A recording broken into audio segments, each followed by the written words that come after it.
Chapter 969. Because the Taoists had subconsciously escaped, there was no obstacle between Xiao Long Nu and Yin Jiping.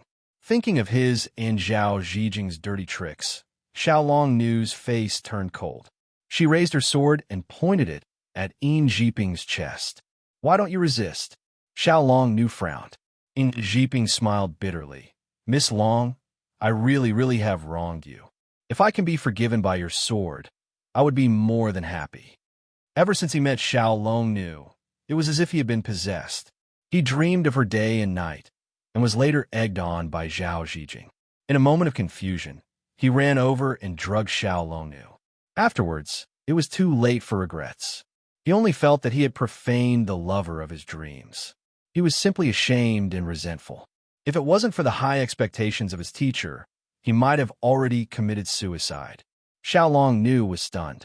She didn't expect him to want to die. She had never killed anyone before, so she hesitated. "Chief, you mustn't." Seeing that Yin Jiping was willing to die, Li Jichong, Wang Jitan, and the others were anxious. Although Zhang Jiguang, Shun Jifan, and the others also looked anxious on the surface, they were secretly overjoyed. They could not wait for Xiao Long Nu to stab him with her sword. "You don't have to say any more." Yin Jiping waved his hand at them. He was the chief after all. Although the other Taoists didn't understand, they didn't dare to disobey his orders. They could only stop. Yin Jiping turned around and looked at the beautiful face of the girl in front of him. His eyes flashed with a hint of infatuation. "Miss Long, I only have one wish before I die. I hope you will grant it." "Say it." Xiao Long Nu replied lightly. "I know that I have sinned deeply and I have let you down. My only wish is for you to forgive me before I die. Then I can rest in peace." Yin Jiping said with great sadness. The entire Three Pristines Hall was filled with a sad atmosphere. Xiao Long Nu was startled. She suddenly remembered the conversation between him and Zhao Zijing. A thought flashed through her mind. Guer has such deep feelings for me, and he swore that he would never change his heart. But he suddenly decided to marry Miss Guo and abandon me without any care. He must have known that I was almost defiled by this bastard and despised him. She was simple-minded. Although she had been following Yin and Zhao, she had never thought about this matter. Now that she was reminded by Yin Jiping, the pity in her heart immediately turned into hatred. Her anger increased even more. "Tell me how I can forgive you." Gritting her teeth, she thrust the sword in her right hand towards his chest. However, she had never killed anyone in her life. Although she was filled with grief and indignation, she could not help but hesitate when the sword reached his chest. Hearing that she wasn't willing to forgive him, Yin Jiping's eyes immediately darkened, and he was disheartened. He simply moved his body forward and just happened to touch the tip of the sword. The sword pierced through his chest. Sect leader, witnessing this, all the Taoist priests in the main hall were dumbfounded. Jiping, Qiu Chuji's angry roar suddenly came from the back of the main hall. Everyone looked back and saw 5 Taoists rushing out from behind the statues. It was Qiu Chuji, Lu Chuxian, and the other Chuanjin 5 masters. It turned out that Song Defong had quietly slipped away to the Jade Void Cave in the back of the mountain to find his masters who were in seclusion. Li Jichong, Wang Jitan, and the others were overjoyed to see this. They suddenly had a pillar of support in their hearts. Choking with sobs, they called out, "Master," and rushed forward. Qiu Chuji had just arrived when he saw his beloved disciple die a violent death. His heart felt like it was being cut by a knife. He immediately leapt forward, the fingers of his left hand brushing against Xiao Long Nu's wrist and his right palm striking toward her face. Qiu Chuji's martial arts had always been the best among the Chuanjin 7 masters. In this urgent situation, his palm strength was extremely powerful. Xiao Long Nu happened to be in a daze. Her wrist was brushed by him, and her sword slipped out of her hand. She quickly came to her senses. Without waiting for the sword to fall to the ground, she reached out and grabbed it again. Then she thrust her sword towards Qiu Chuji's chest. At this moment, Yin Jiping screamed and fell to the ground. Blood gushed out of his wound. Xiao Long Nu had pulled out the sword in her left hand from his body and stabbed it towards Chiu Chuji's lower abdomen. With the two swords combined, the power increased greatly. Although Chiu Chuji's martial arts were profound, he was flustered after only 3 moves. Wang Chui saw that the situation was not right and rushed forward to help. The others had seen Xiao Long Nu's exquisite swordplay and did not dare to be careless. They all stepped forward to help. Song Qingshu walked to Ouyang Feng's side with a strange expression. Looks like we don't have to do anything. He was well aware of Xiao Long Nu's martial arts. With the left and right inter-fighting techniques and the harmonious swords, there was no danger in dealing with the Qiuanjin 7 masters. Ouyang Feng also had a strange expression on his face. I didn't expect that the Grand Qiuanjin sect would be challenged by a weak girl. In a fight between masters, each move was a matter of life and death. No one dared to be careless. Although Chiu Chuji and the others saw Ouyang Feng and Xiu Qianren glaring at them like tigers watching their prey, they felt that the situation in the hall was strange and difficult to solve. But since the fight had already begun, how could they have time to ask questions? Unfortunately, the Qiuanjin 5 masters had just come out from the closed-door training of the Jade Void Cave. When they saw Yin Jiping being stabbed, they hastily made their move and did not carry any weapons with them.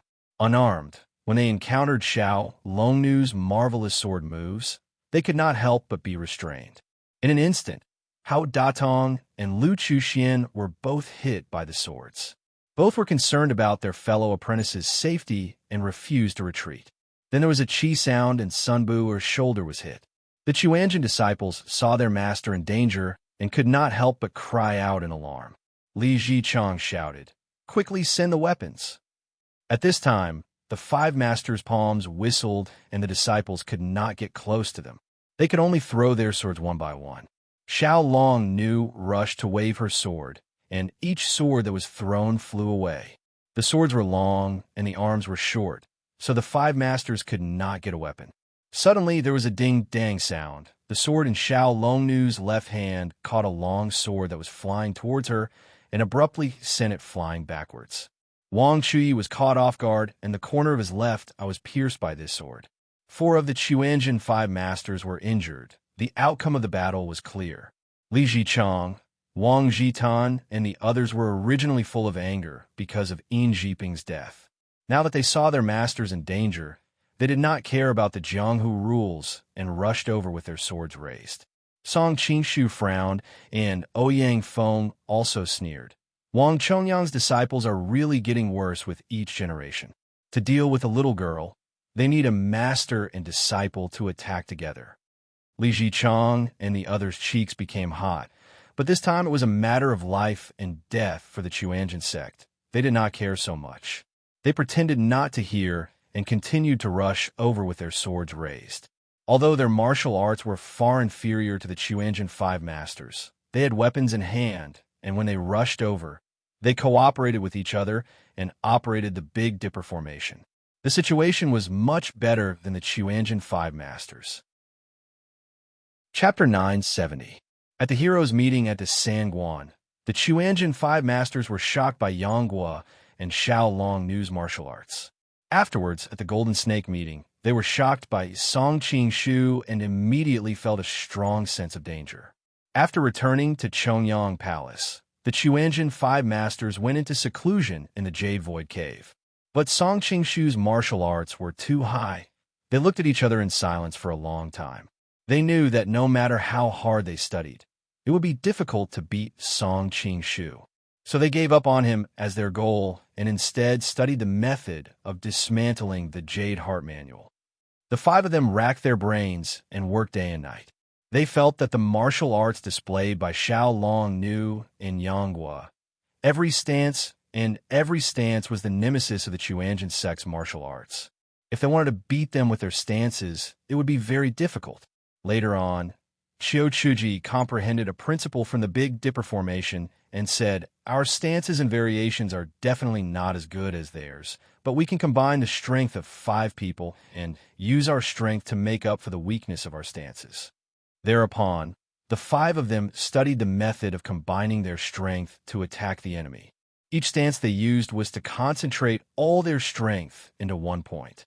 They knew that the third and fourth generation disciples did not have any outstanding disciples, so they could only rely on their numbers to protect themselves. In this 1 month, they finally came up with the gathering of the 7 stars. This dance was derived from the Big Dipper formation. Although it was the gathering of the 7 stars, it did not necessarily require 7 people to combine their strength. 6, 5, even 4 or 3 people could use it together. Just at this time, Pu Cha Qiu was asking Song Qingshu, Prince Consort, "Do you know this Miss Long?" Pu Cha Qiu saw that Xiao Long Nu was not only as beautiful as a fairy, but had also single-handedly defeated the Qiuanjin sect. She was both shocked and envious. She suddenly remembered that Song Qingshu had recognized her and couldn't help but ask, "I've met her once. Her name is Xiao Long Nu." Song Qingshu had not finished when Pu Cha Qiu exclaimed in surprise, "What? She is Yangguo's sweetheart." Previously, Pu Cha Qiu was unhappy that Yangguo did not spare a glance at her, and privately pestered him to ask why. Yangguo was so annoyed that he had no choice but to tell her that he already had someone in mind. Pu Cha Qiu thought that Yangguo was lying to her on purpose, so Yangguo told her about Xiao Long Nu's name and related information in great detail. At the same time, in order to completely dispel her thoughts, Yangguo purposely described Xiao Long Nu as if she was in heaven and earth.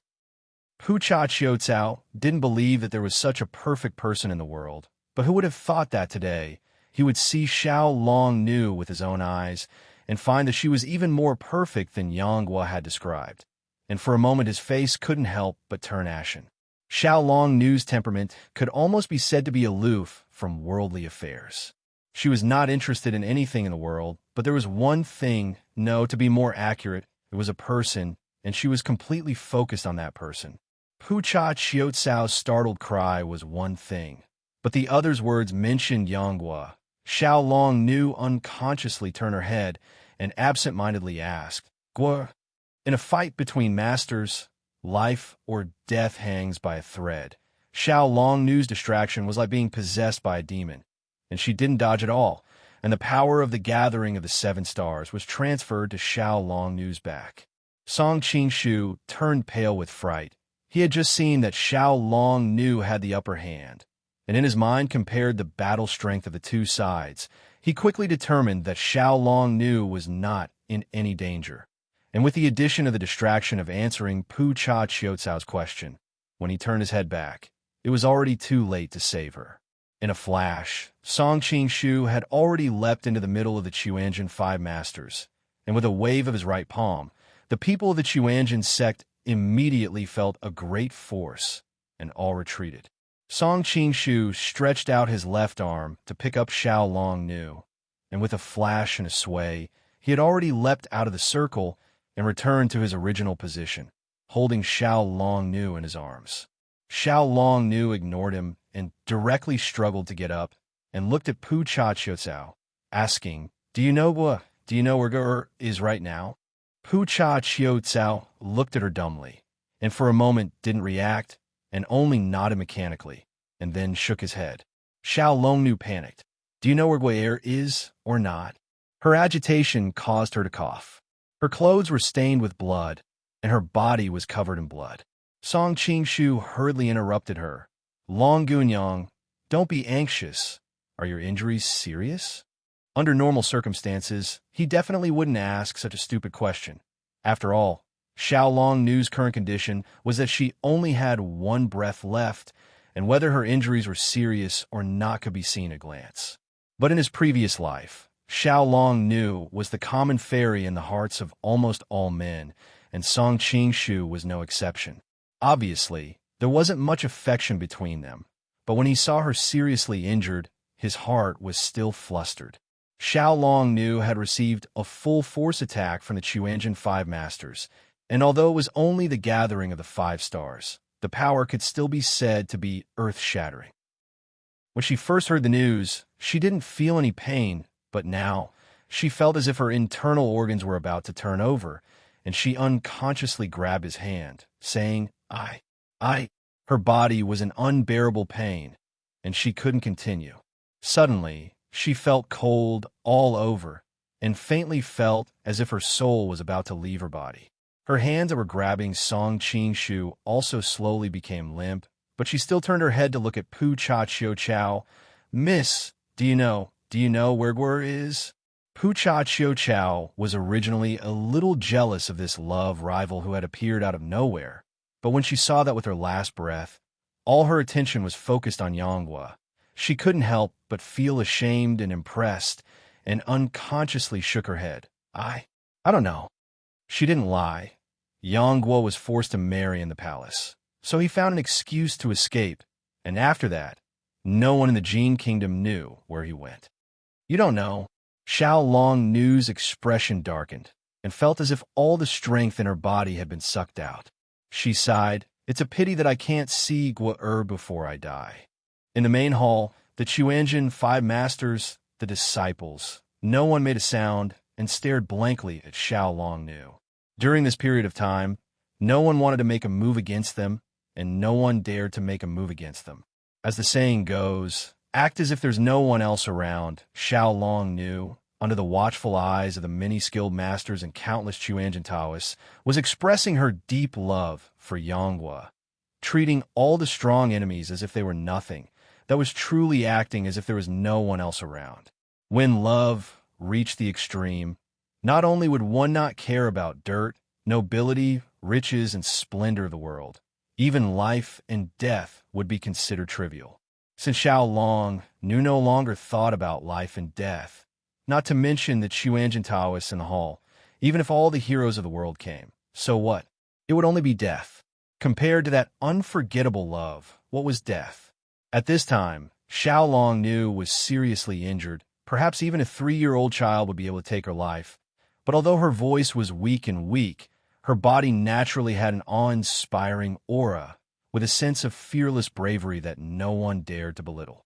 Song Qing-shu held her tightly, and a steady stream of internal qi flowed into her body, and said in a low voice, "I won't let you die." With the help of his internal qi, Xiao Long Nu finally recovered a bit of strength. She raised her head and looked at him curiously. "Big beard, do we know each other?"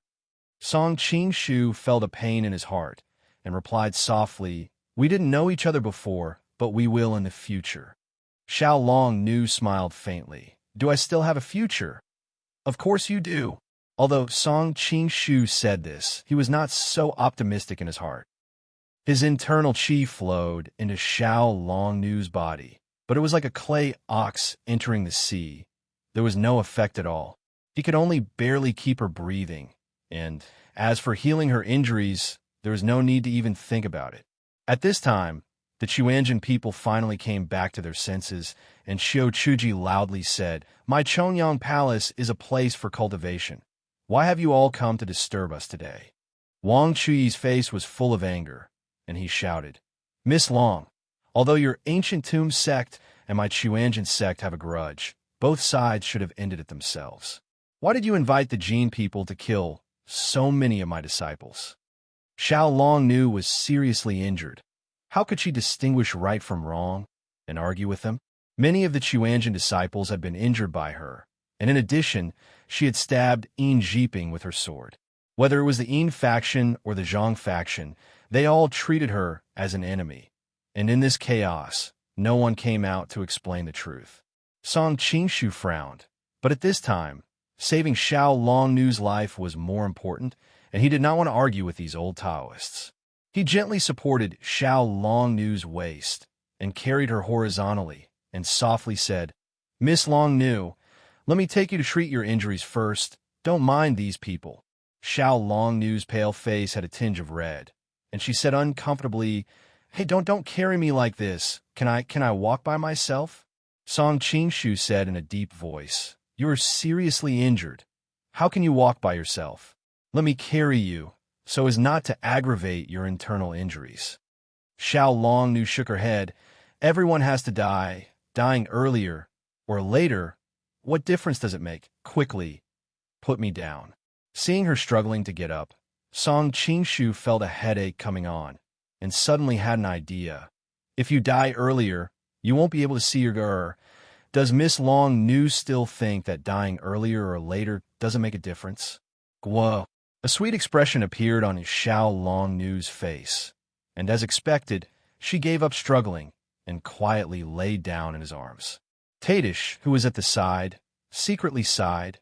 Even though this person was wearing an ugly mask, it did not affect his methods of dealing with women. Ouyang Feng's expression was even more strange. His understanding of Song Qing-shu was probably even deeper than Tadish's. Seeing his future daughter-in-law being carried by Song Qing-shu like this, he faintly felt that it was like a sheep entering the mouth of a tiger. But with the current situation, he could not say anything. Qiu Chuji shouted, "Preposterous! Chongyang Palace is not a place where you can come and go as you please. Disciples, set up the Big Dipper formation." Seeing his beloved disciple die in front of his eyes, he was already burning with anger. In addition to the fact that Song Qingshu's group had injured many Chuanjin disciples on their way up the mountain, if they really allowed them to strut around and leave safely, how would Chongyang Palace have a foothold in Jianghu in the future? Chapter 971. Song Qingshu frowned. He had to heal Xiao Long Nu and couldn't afford to be distracted. He said to the people next to him, "Mr. Ouyang, Mr. Qiu, I'll have to trouble you." Ouyang Feng's face was gloomy. Although he hadn't decided how to treat Yang Guo in the future, Xiao Long Nu was half his daughter-in-law.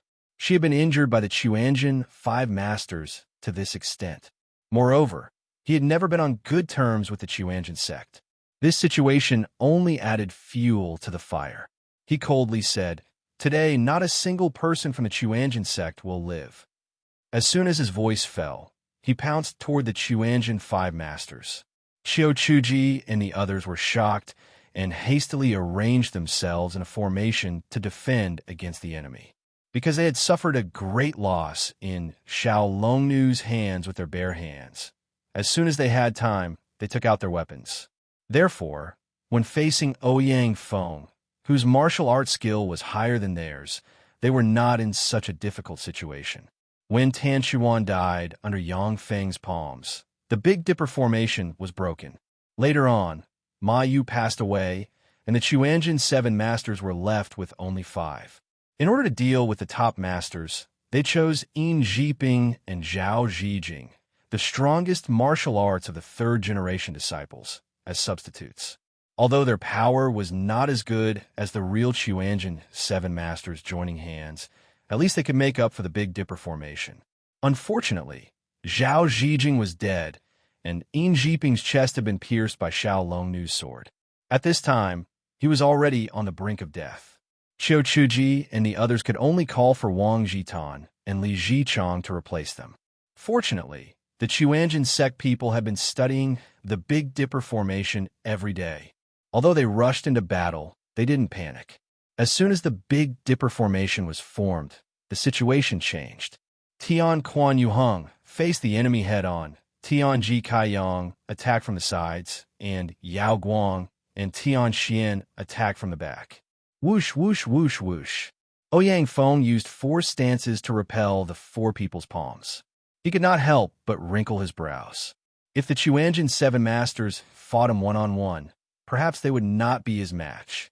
But now that he was facing each person's palms, the situation was vastly different.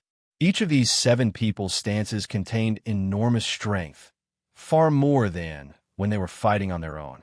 Ouyang Feng launched the Spirit Snake Fist, circling around the formation. His body agilely moved.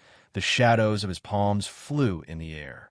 In the past at the Ox Village, he had seen with his own eyes how Huang Yaoshi was forced into confusion by the Chuanjin 7 masters. Now that he had personally experienced it, he realized how dangerous Huang Yaoshi's situation was. Wang Chongyang is really a godly person. The Big Dipper formation he left behind actually allowed his good-for-nothing disciples to fight against top experts. It could be said that he hated and respected Wang Chongyang at the same time. He hated the fact that Wang Chongyang had faked his death to break his toad technique, but he respected the fact that Wang Chongyang had a divine skill that could penetrate the heavens and penetrate the earth. He was the first person he had seen in all these years. Suddenly, there was a burst of exclamations in the main hall. It turned out that many disciples in the main hall were concerned about the situation of the battle. Watching the 8 people fight, they gradually became dizzy in the sky and earth spun. They didn't know how many Ouyang foams were running back and forth. Those disciples' cultivation was not high enough.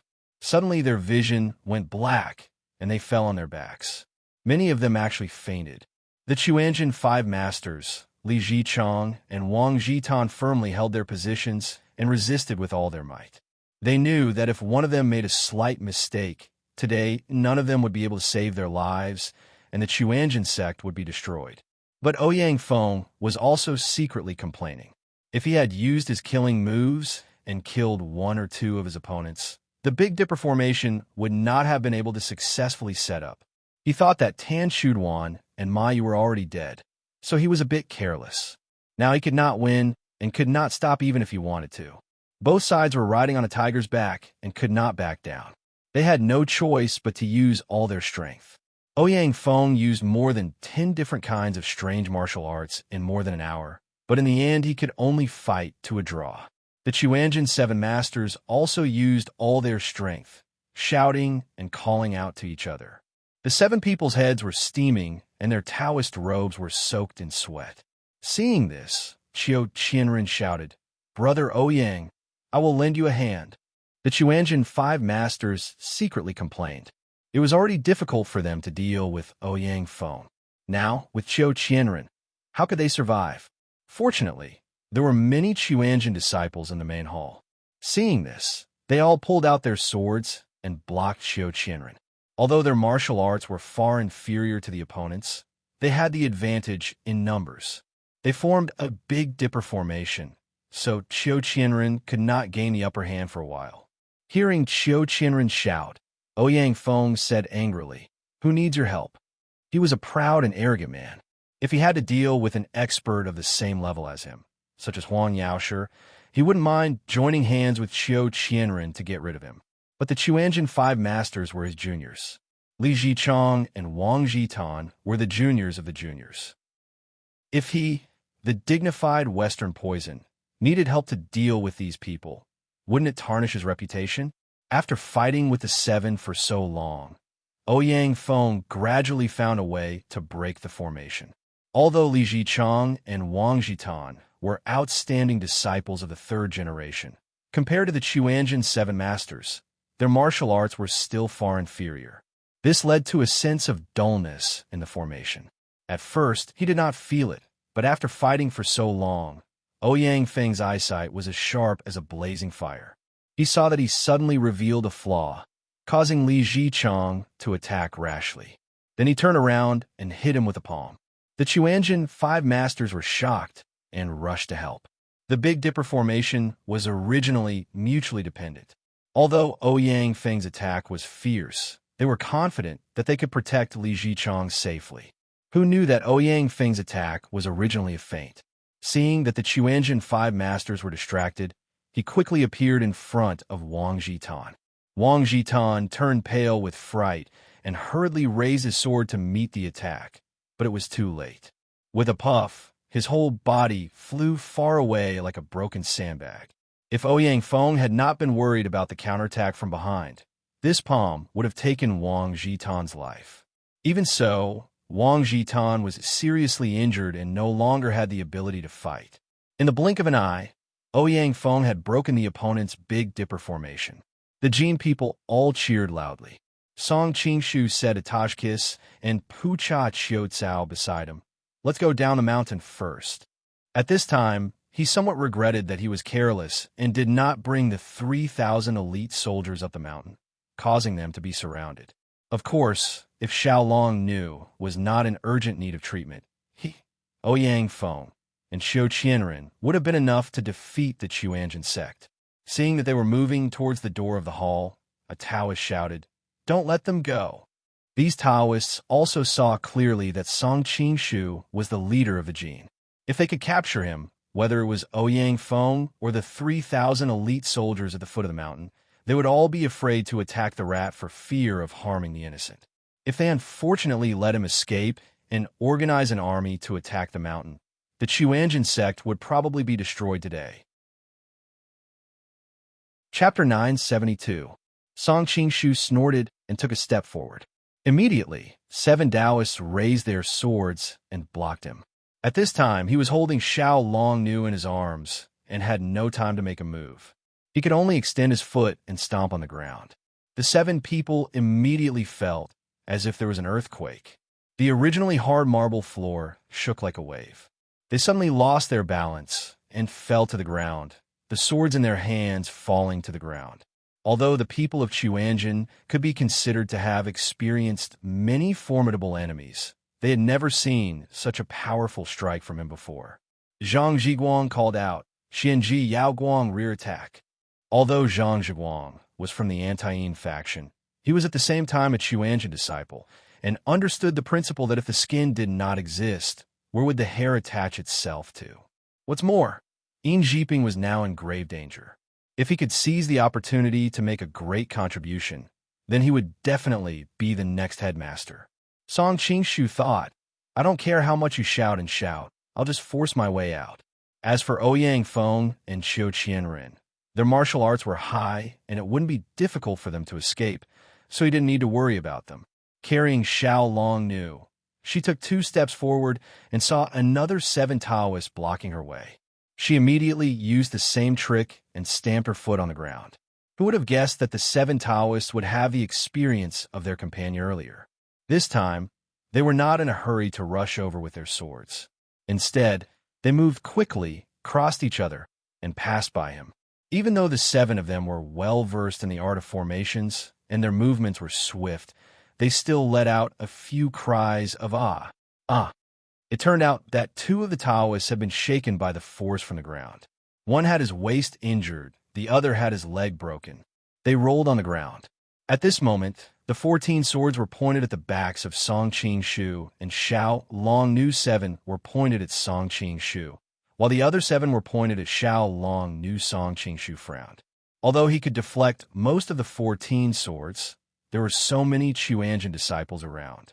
If one sword remained, Xiao Longnu would definitely be injured. He hesitated for a moment, and 7 more swords were pointed at the right side of Xiao Longnu. This made the situation even more dangerous. He heard a delicate shout.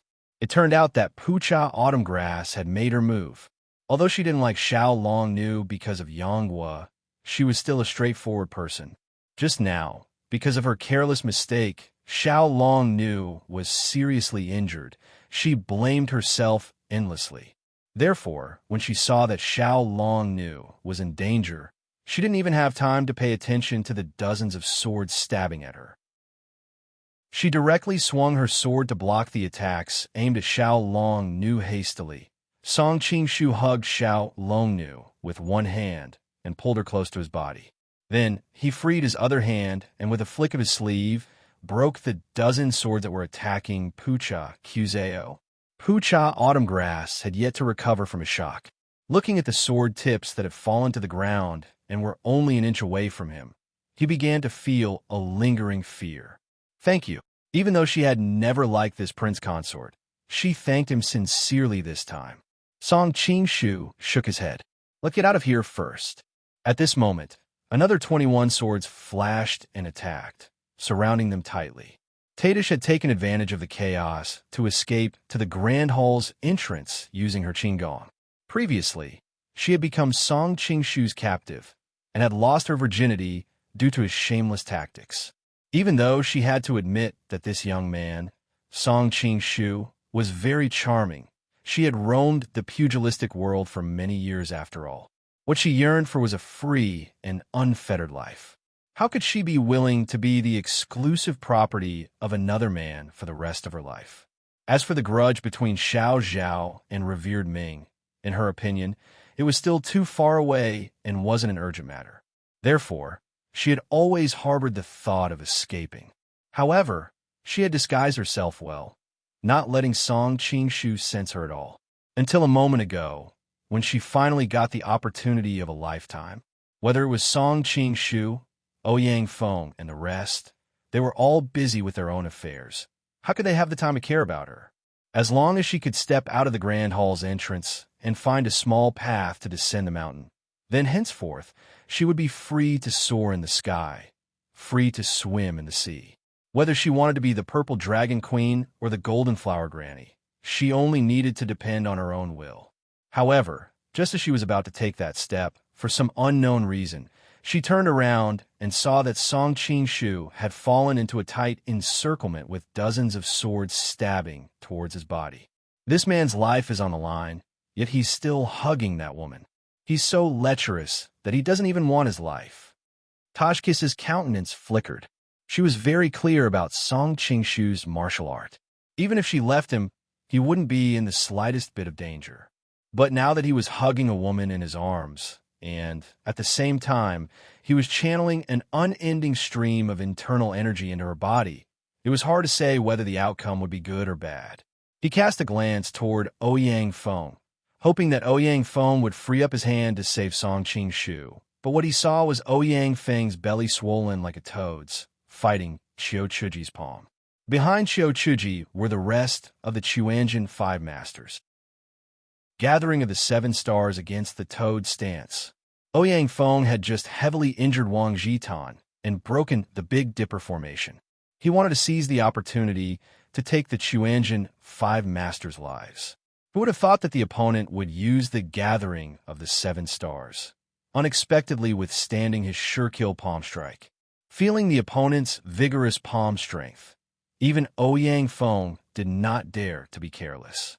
Ouyang Feng's internal energy could be said to be far superior to any one of the Chuanjin Five Masters. But the opponent's gathering of the Seven Stars was somewhat miraculous. It was unexpectedly able to superimpose the internal energy of the Five Masters on one person. Ouyang Feng, with his own strength, suddenly felt somewhat strained. It must be known that the path of martial arts was a combination of various skills, and internal energy was only one of them. For example, Xiao Longnu's internal energy was far inferior to Jinluan Fuwang, Nimixing, Xiaoxiang Zi, and the others. She could not even compare to Qiu Chuji.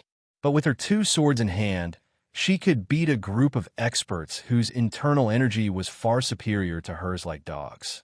Also, in the original novel, Yang Guo relied on a heavy sword to instantly kill Nimixing, Xiaoxiang Zi, and Inkashi. At that time, the difference in internal energy between the two sides was not that great, but because of various factors, the battle was one-sided. Later on, Yang Guo was forced by Jinluan Fuwang to directly compete in internal energy. If not for the help of Xiao Longnu's Jade Bee Needles, it was very likely that he would have died on the spot. Therefore, if the experts of Jianghu were not completely confident, they would not easily compete in internal energy with others. After all, competing in internal energy meant that you had given up all other advantages and could only hope to rely on internal energy to defeat your opponent. If Ouyang Feng had not underestimated the Chuanjin Five Masters' gathering of the Seven Stars, he would have taken advantage of the Big Dipper formation being broken to have countless methods of torturing and killing the Chuanjin Five Masters. Unfortunately, he was careless and was dragged into a competition of internal energy by the opponent. His internal energy was profound, and he had the toad stance in hand, so he was naturally not afraid. But if victory or defeat could not be determined in a short period of time, he naturally had no way to rescue Song Qing-shu. As for Qiu Qianren, he was simultaneously surrounded by several Big Dipper formations. Although he was bellowing furiously, he could not split himself into two. Tashtish stamped her feet and picked up a long sword from the ground. With a tap of her toes, her figure gracefully returned to Song Qing-shu's side. Chapter 973. Tashtish was the head of the Ming dynasty's four kings. Her power was far above that of the third or fourth generation disciples of the Chuanjin sect. A purple shadow flashed past, and the Chuanjin disciples felt a strange force coming from their swords, and they couldn't help but stab to the side. Song Qing-shu looked at the beautiful woman beside him and said, "Didn't you leave? What? You can't bear to part with me." Tashtish's face turned red. "Who can't bear to part with you? It's just that we are all comrades, and I can't bear to see you all chopped into a pile of mud. I really like Madam's Tsundra character." Song Qing-shu looked at her with a playful expression. "What's Tsundra?" Tish was startled at first, and then said angrily, "Besides, who wants you to like me?" The hundreds of Taoists in Chongyang Palace were all Taoists who had left home to cultivate. Suddenly hearing the two of them flirting with each other, their words lingering, they were all in a difficult position. The older ones were embarrassed, and the younger ones couldn't help but have worldly desires. Everyone looked at each other, and some of them couldn't help but blush. Zhang Zhiguang shouted, "Chongyang Palace is a peaceful place. Don't say such indecent words here." Song Qingshu laughed coldly. "Not only indecent words, I also want to do some indecent things. What can you do to me?" As soon as he finished speaking, he stretched out his arm and grabbed Tish's slender waist, pulling her into his embrace. Then, in front of her startled eyes, he kissed her heavily. Tish's mind went blank, and for a moment, she forgot to struggle and let the other party kiss her until her face and ears turned red. Xiao Long knew, who was on the other side of Song Qingshu, looked at the two curiously. She didn't know why, but this scene was somewhat familiar. She couldn't help but think back to that night in the inn, when Grand Senior Sister and Song Qingshu had sex in front of her. Her pale cheeks instantly blushed. Pucha Qiucao had a strange expression on her face. She hadn't paid much attention to Tang Kuobian's son-in-law before, but she didn't expect him to be so daring.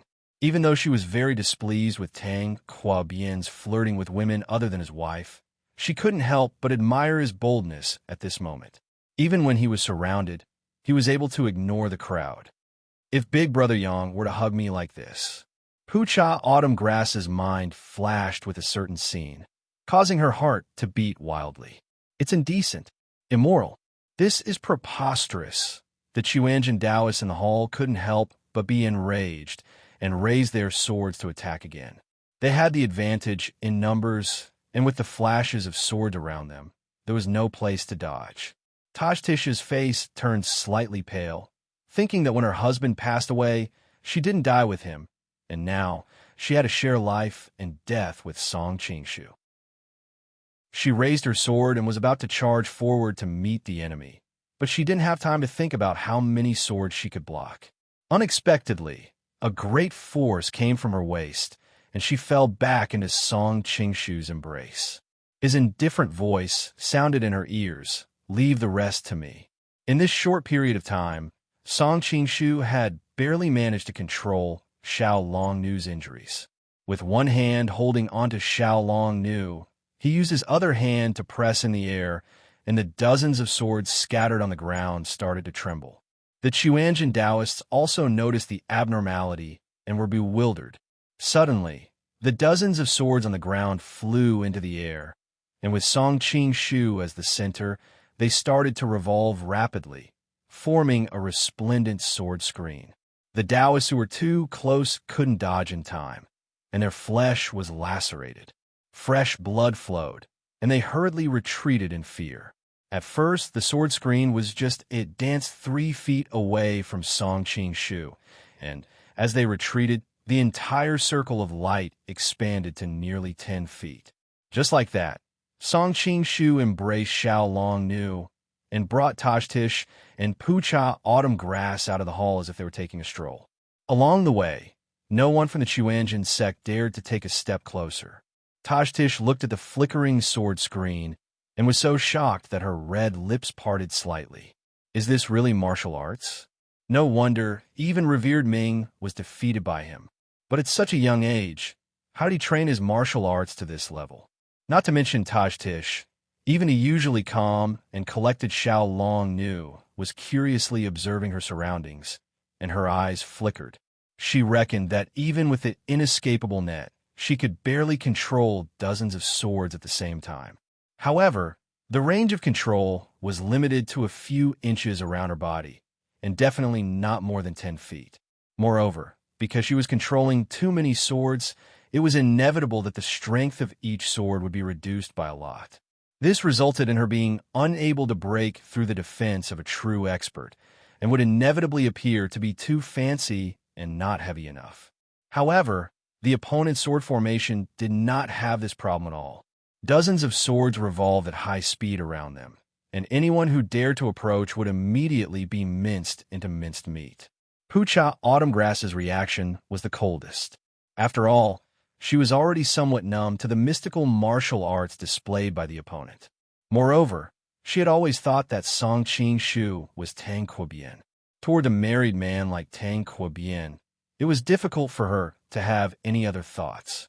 Her only thought was that she was amazed by Princess Gu Bai's foresight in choosing a husband. One must know that Tang Kuo-bian's presence in the capital had never been high, and who would have thought that he was actually such an outstanding character? Seeing that Song Qing-shu and the others ignored them and swaggered out like that, the Chuanjin disciples in the hall all felt ashamed. Zhang Zhiguang's thoughts were even more frantic. We have so many people surrounding them, and one of them is even heavily injured. If we let them go just like that, how would I have the face to fight for the position of headmaster in the future? Thinking of this, Zhang Zhiguang shouted, "Everyone, don't be frightened by him. This sword screen only looks powerful. Let's charge forward together. I don't believe that he can still control those swords." Many of the Chuanjin disciples agreed, but no one dared to actually charge forward. After all, the sharp sound of the sword screen whistling past could be heard clearly. It really did not look like it was strong on the outside but weak on the inside. Seeing that no one moved, Zhang Zhiguang suddenly had a flash of inspiration. He shouted, "Everyone, don't be afraid. Let's throw our swords together." The Big Dipper formation had been trained for this type of coordination. If they met a difficult enemy, sometimes they would shoot their swords at each other. The person on the other side would receive their companion's sword, and the enemy would be forced into a panic and reveal an opening. Hearing Zhang Zhiguang's reminder, the Taoists all seemed to wake up from a dream. They raised the swords in their hands horizontally in front of them, and then used their other hand to circulate their inner strength and hit the end of the sword hilt. In a moment, countless swords immediately shot towards Song Qing-shu, who was in the middle. Song Qing-shu let out a cold snort, and the sword screen around him immediately sped up. Then, clanging sounds rang out in the hall. When the swords collided with the sword screen, they were like water droplets colliding with a stone wall, immediately scattering in all directions. In a moment, the sharp swords danced in the hall, and all flew in irregular trajectories. Although the Chuanjin disciples have been trained to receive each other's swords, how could they receive these kinds of swords that flew randomly? Cries of alarm rang out in the hall. The Taoists had been injured by the flying swords, and almost no one was able to stand unscathed. Song Qing-shu looked around. In the entire hall, besides Ouyang Feng and the Chuanjin 7 masters who were competing with their inner strength, the surrounding area was densely packed with Jinqi.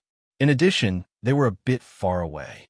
Most of their strength had already disappeared, so when they were shaken by their Jinqi, they all fell to the ground and did not affect them at all.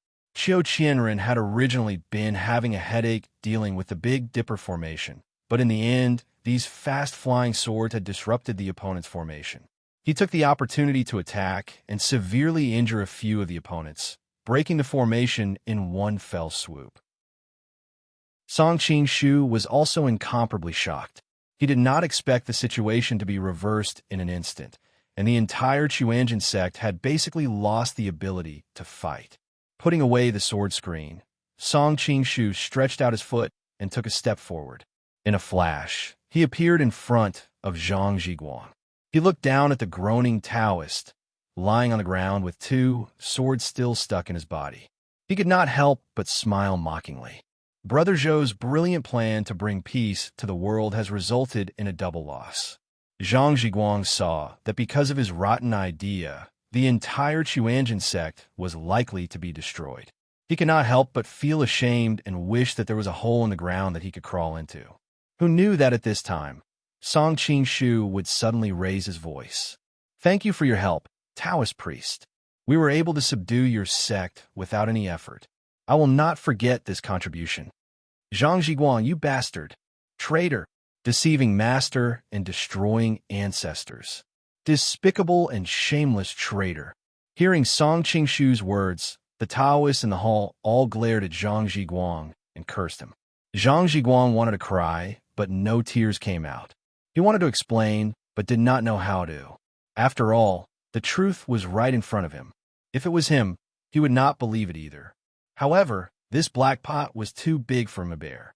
Even if others did not believe him, he still had to explain.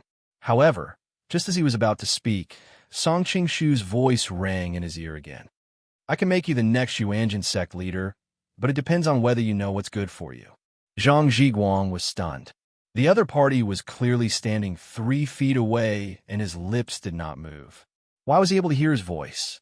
However, he was after all an outstanding figure among the 3rd-generation disciples of the Yuanjin sect, and could be considered to be experienced and knowledgeable. Soon, he remembered the secret voice transmission technique of the martial arts world. While he was shocked, Zhang Zhiguang's mind was also racing. Now that the other party had control of the entire scene, there was no use in resisting. It was better to obey the other party. After all, the other party could not personally take over the Yuanjin sect. He needed a spokesperson, and he could use this opportunity to obtain the position of sect leader that he dreamed of. Seeing Zhang Zhiguang's expression change, but he did not say anything to defend himself, Song Qingshu knew that he was tempted. The reason why Song Qingshu forced Zhang Zhiguang to the point of opposing the entire Yuanjin sect was so that he had no way out and could only cling tightly to his thigh in order to continue to sit firmly in his position. Otherwise, if he chose a person who had the support of the sect to be the sect leader, if the other party had other thoughts, it would not be easy to take back the power of the Yuanjin sect. Brother Feng, Chief Chiu, I'll leave this place to you. Help Taoist Zhang clean up the mess. I'll go down a mountain first. Compared to the Yuanjin sect, Song Qingshu was more concerned about the life and death of Xiao Longnu. He was anxious to find a place to treat her injuries. Ouyang Feng was using all his strength to compete with his internal energy and had no time to reply. Xiao Qianren smiled. Marshal, don't worry. Leave this place to us. Song Qingshu was about to leave when Xiao Longnu struggled to raise her head. Her eyes slowly swept across the hall. She said in a low voice, Wait, where's enchantment? Sigh. The highest realm of seeking death was quarreling with his wife on the double 7th festival. In a chapter. Chapter 974. Enchantment's chest had been pierced by a sharp sword, and he had already suffered a fatal injury, but he did not die immediately. He was saved by his fellow disciple, but he was already at his last gasp. In his daze, he suddenly heard a delicate voice asking, Where's enchantment? These 4 words were spoken very softly, but in his ears it was like a thunderclap. He did not know where he got the strength from, but he suddenly stood up and shouted, Miss Long, I'm here. Xiao Longnu stared at him for a moment and saw that his Taoist robe was drenched in blood and his face was pale. She could not help but feel disheartened and said with a trembling voice, Big Beard, can you do me a favor? Song Qingshu could roughly guess what she wanted to say and nodded. Miss Long, just say the word. I'll help you no matter what. Plus is identical to P. Xiao Longnu stared at enchantment and murmured, My innocence has been tainted by this person. Even if I recover, I can't be with Guo forever. Can you help me kill him? She felt that there was nothing she could not tell others. Even though she was in front of hundreds of people, she still spoke of her sorrows. Song Qingshu had a strange expression on his face. He practiced the blissful dhyana and was a master of the qi of yin and yang. He could tell whether Xiao Longnu was a virgin or not. Moreover, last time at the inn, he asked Icy Snow about the grievances between her, Yin Zhiping and Zhao Zhijing. He knew that under Zhao Zhijing's instigation, Yin Zhiping drugged Xiao Longnu's tea. Fortunately, Xiao Longnu practiced the clear heart kung fu and did not lose herself to the drug. But why would Xiao Longnu say that her innocence had been tainted by Yin Zhiping at this time? As it turned out, Xiao Longnu did not know much about the matters between men and women. She only thought that she had been drugged that night and that she had been defiled. She also thought that Yangguo wanted to marry Guofu because he despised her. As a result, she was completely disheartened and said something inappropriate. When Xiao Longnu's words reached his ears, Yin Zhiping felt as if his heart was being cut by a knife. He was blinded by greed and made a grave mistake. He respected Xiao Longnu as if she was a deity, but caused her to suffer a lifetime of misfortune. 100 deaths would not be enough to atone for his sins. He loudly called out, "Master, for martial uncles and martial uncles, this disciple's sins are grave. You must not make things difficult for Miss Longnu." As he said this, he leapt up and pounced on the 8 or 9 swords that were still sticking out from the ground. Several swords pierced through his body, and he died instantly. This turn of events greatly exceeded everyone's expectations, and they couldn't help but exclaim in unison, "Jiping!" Qiu Chuji saw that his beloved disciple had lost his life. He was both angry and anxious. It was inevitable that his Junshi would stagnate. What kind of person was Ouyang Feng? He immediately seized the opportunity and activated the full power of the toad stance. The surging power of his palm attacked his opponent. Pooh! The Chuanjin 5 masters all vomited blood. Their spirits dispirited and they fell to the ground. It seemed that their attacks were not shallow. The Taoists heard Xiao Longnu's words and saw that Yin Jiping had admitted his guilt and committed suicide. It seemed that he did not abide by the rules and used despicable means to defile Xiao Longnu. The Chuanjin 5 masters were all highly disciplined Taoists, and when they thought that this matter was their own fault, they all felt very ashamed. In addition, now that they had no power to fight back, and the foundation of the Chuanjin sect was about to be destroyed, Qiu Chuji and the others were immediately disheartened. Song Qing-shu then turned to Xiao Longnu and said, "Miss Longnu, the one surnamed Yin has admitted his guilt. Let's go down the mountain first." His heart was incomparably complicated. Now that Yin Jiping was dead, there was really no evidence. When the time came, everyone would think that Xiao Longnu had been defiled by Yin Jiping. This matter could not be explained, and he did not know how many rumors she would encounter in the future. Song Qing-shu did not remind Xiao Longnu of this problem. On one hand, he had a selfish motive, and he wanted to use this to leave a grudge in Yanggua's heart. With Yanggua's temperament, even if Xiao Longnu had really lost her chastity, he would not have minded. But there was an old saying that goes, "The mouth of the masses can melt gold, and the accumulated slander will wear away the bones." Moreover, Yanggua was also a man, and he did not believe that there was no barrier in his heart. Hearing that his future daughter-in-law had been defiled by a stinky Taoist of the Chuanjin sect, Ouyang Feng's new and old hatred added to his heart, and he immediately flew into a rage. The Chuanjin sect pretends to be sanctimonious, but in their bones they are all thieves and prostitutes. Since they have taught such a shameless and vulgar disciple, as a master, how can I be exempted from responsibility? As soon as he finished speaking, he extended his palm towards the top of Qiu Chuji's head. This palm carried the sound of wind and thunder, and its momentum was terrifying. If it hit, how could Qiu Chuji still be alive? Unfortunately, Qiu Chuji's body was seriously injured, and it was difficult for him to even move a finger. So how could he dodge? The other 4 disciples were in an even worse state, and could only watch as Ouyang Feng's palm fell towards Qiu Chuji's head.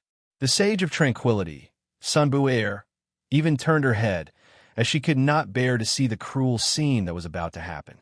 Song Qing-shu frowned, and just as he was about to speak, a white shadow suddenly flashed by, and in the nick of time appeared between Ouyang Feng and Qiu Chuji.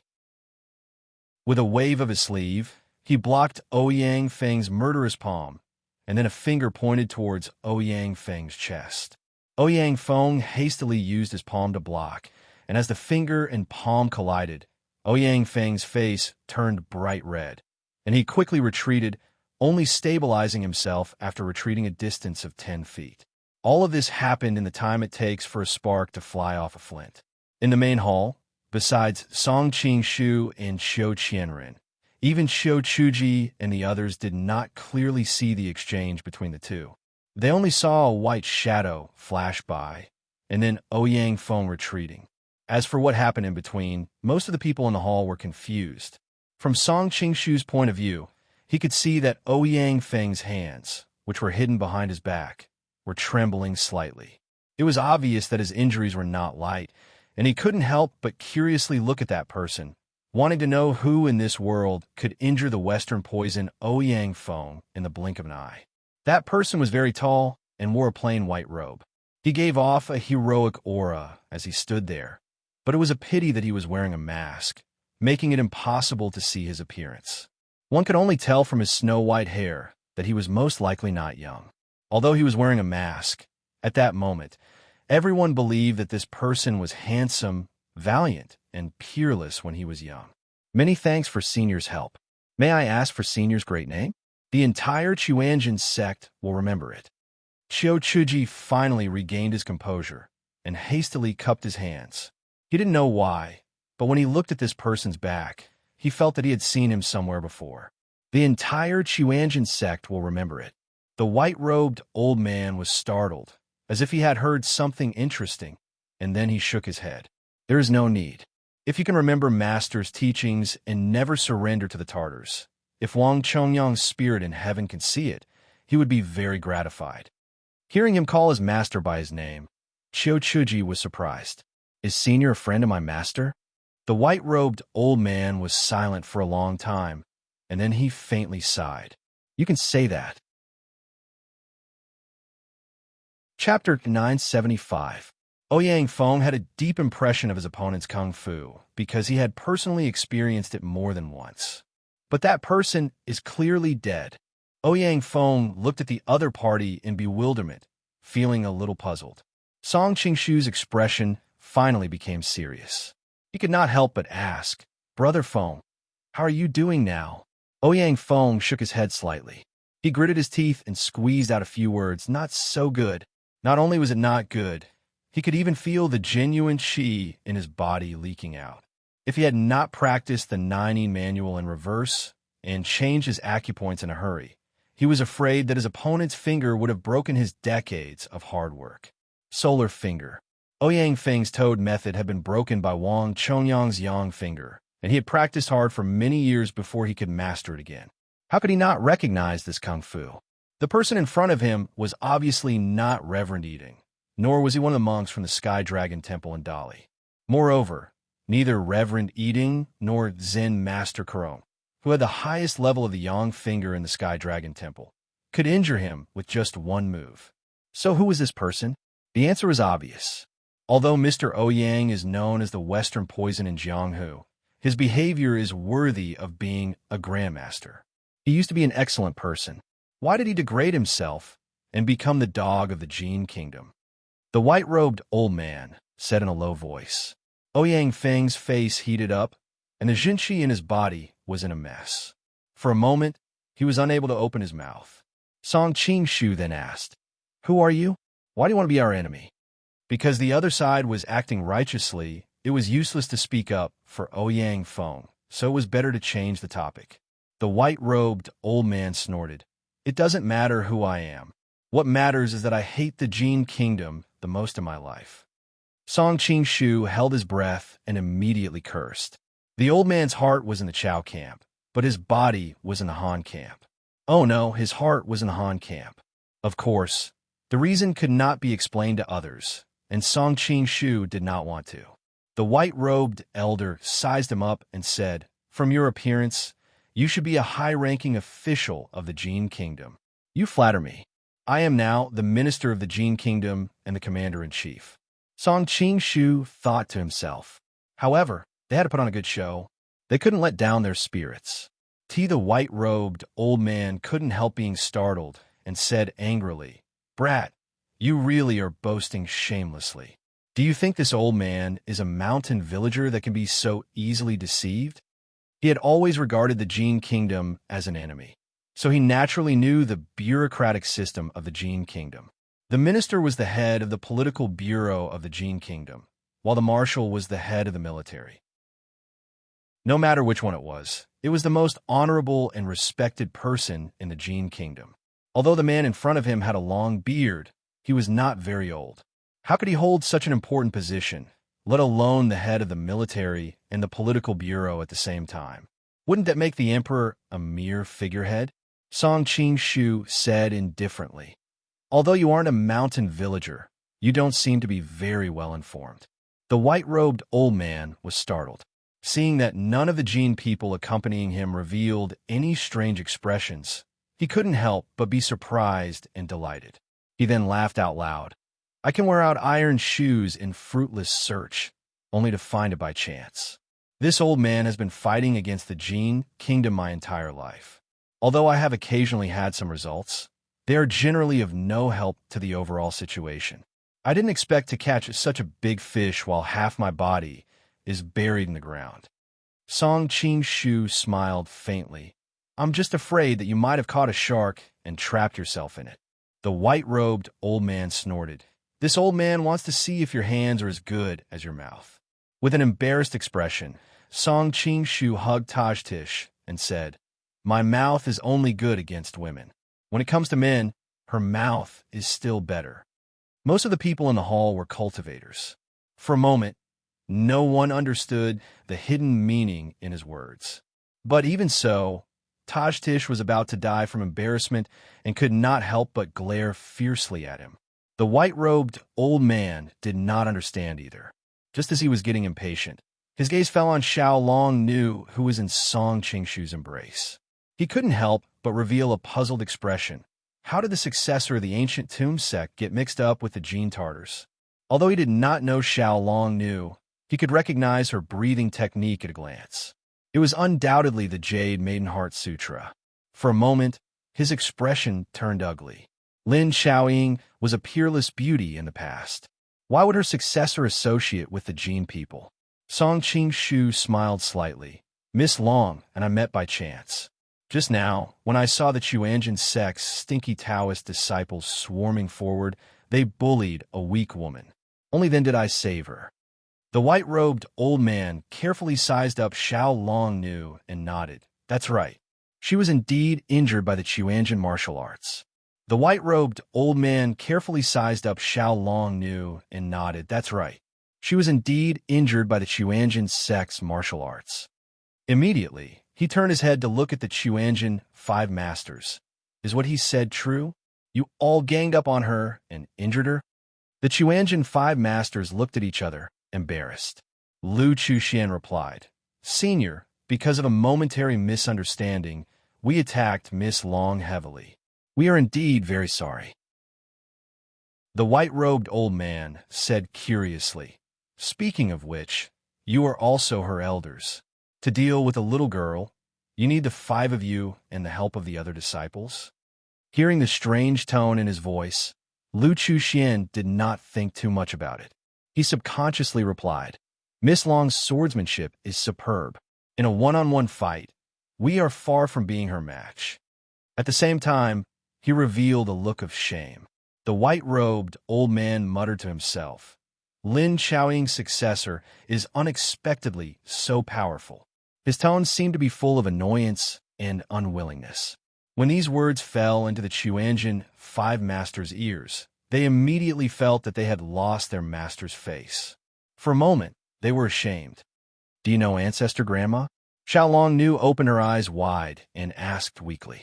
More than just knowing her. The white-robed old man sighed and quickly regained his composure. After all, this was an important matter. He turned his head to look at Song Qing-shu, frowned, and said, Don't tell me you intend to hold this little girl and fight me.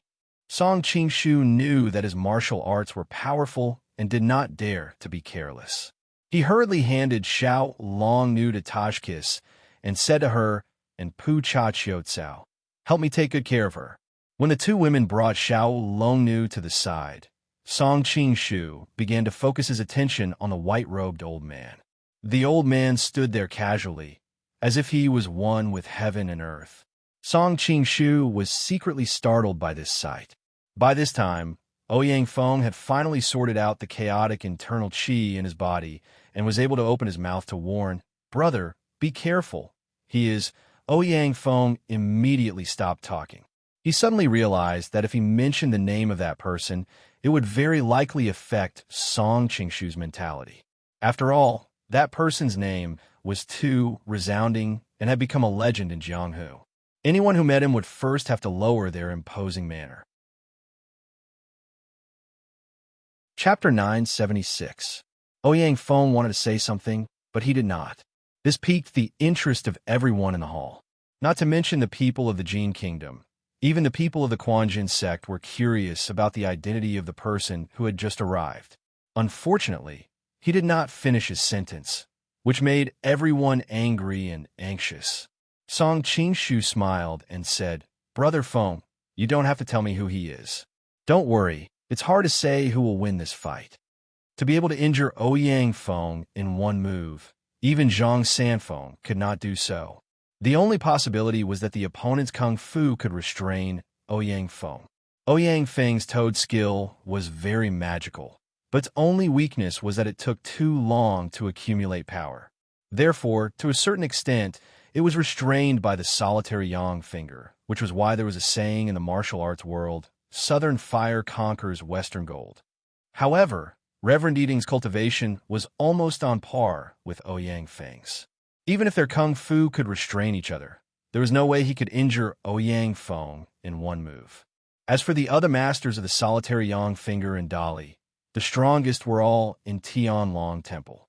When Song Qingshu wanted to steal the sword manual of the Six Meridians magic sword, he fought with the monks of Tianlong Temple and knew their cultivation clearly.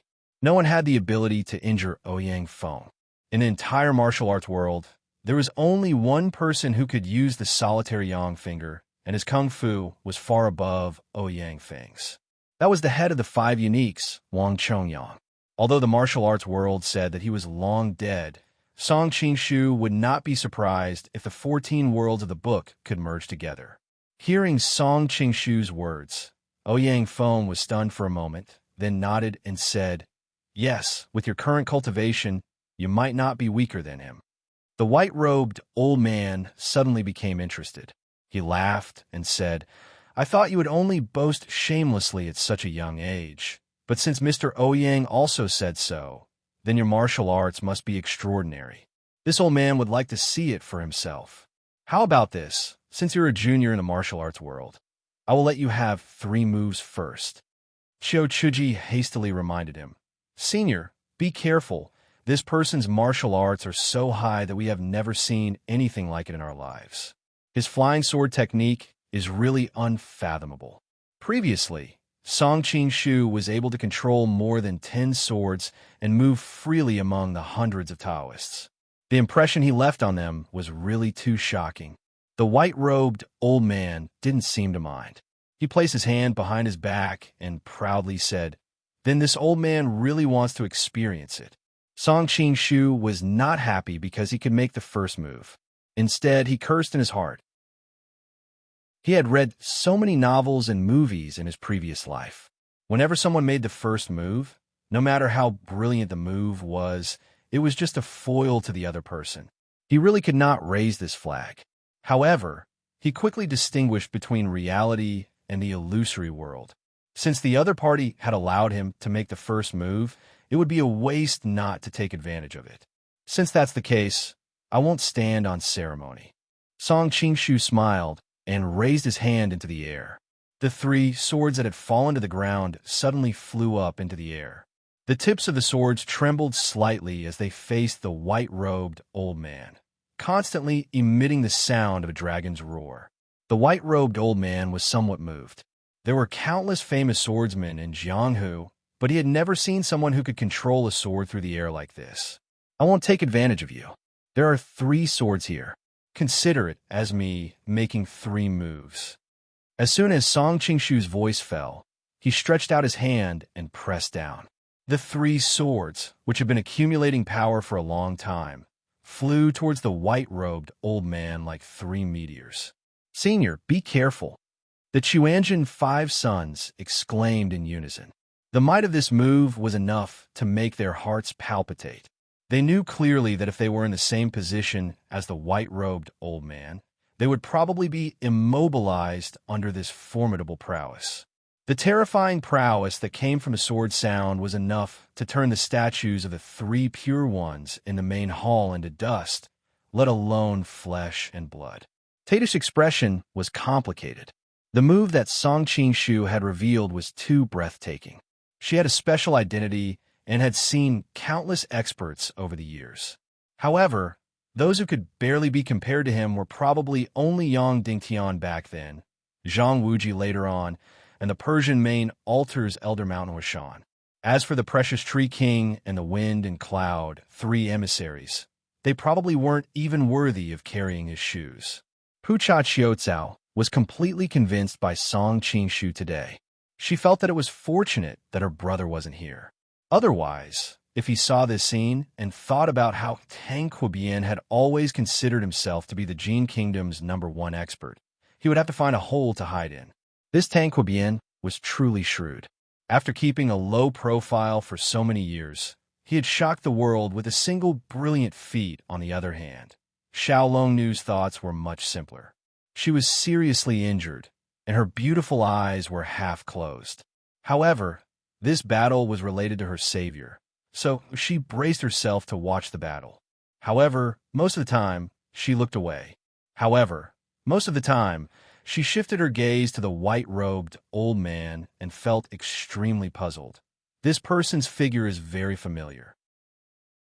I should have seen him somewhere before, but why can't I remember? Good timing. The white-robed old man commented leisurely. He then extended his hand and rolled his sleeve in front of him.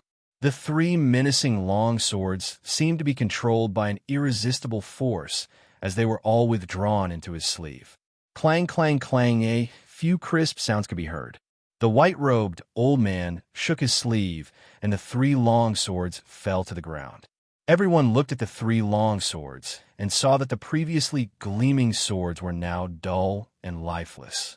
They were all twisted like fried dough twists and lay quietly on the ground. They couldn't help but gasp in shock. Tadish couldn't help but look worriedly at Song Qingshu's back. Since the other party was able to receive her attack so easily, perhaps today, Pucha Qiucao also frowned slightly, wondering why there were so many experts in the martial arts world of the Central Plains. Tang Quobian's martial arts were so high, yet the other party had an unfathomable expert who could rival him. If Tang Quobian were to fall into a disadvantageous situation, we can only rely on our 3,000 elite soldiers to charge in. Who cares what kind of expert he is? He will still be minced into meat paste. On the contrary, Xiao Longnu was unperturbed. To her, life and death didn't matter. Moreover, they weren't Guier. Song Qingshu didn't look too surprised.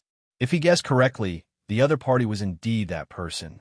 Naturally, this attack wouldn't be able to hurt him. The white-robed old man said in a clear voice, "Kid, your swordplay can be considered divine. It's a pity that there are too many tricks." Song Qingshu shook his head and said, "That's only because I ran into you. In the entire martial arts world, that attack just now is enough to deal with most people." The white-robed old man pondered for a moment and nodded slightly. "Not bad. In the entire martial arts world, there aren't many people who can withstand that attack of yours." Song Qingshu replied, "You've already gone easy on me. You don't have to be so courteous now." The white-robed old man smiled. "All right, since you've used 3 swords, this old man will return 3 fingers to you." As he said this, he stretched out his fingers and tapped the air 3 times. Immediately, 3 vigorous and unstoppable air currents surged towards Song Qingshu's face.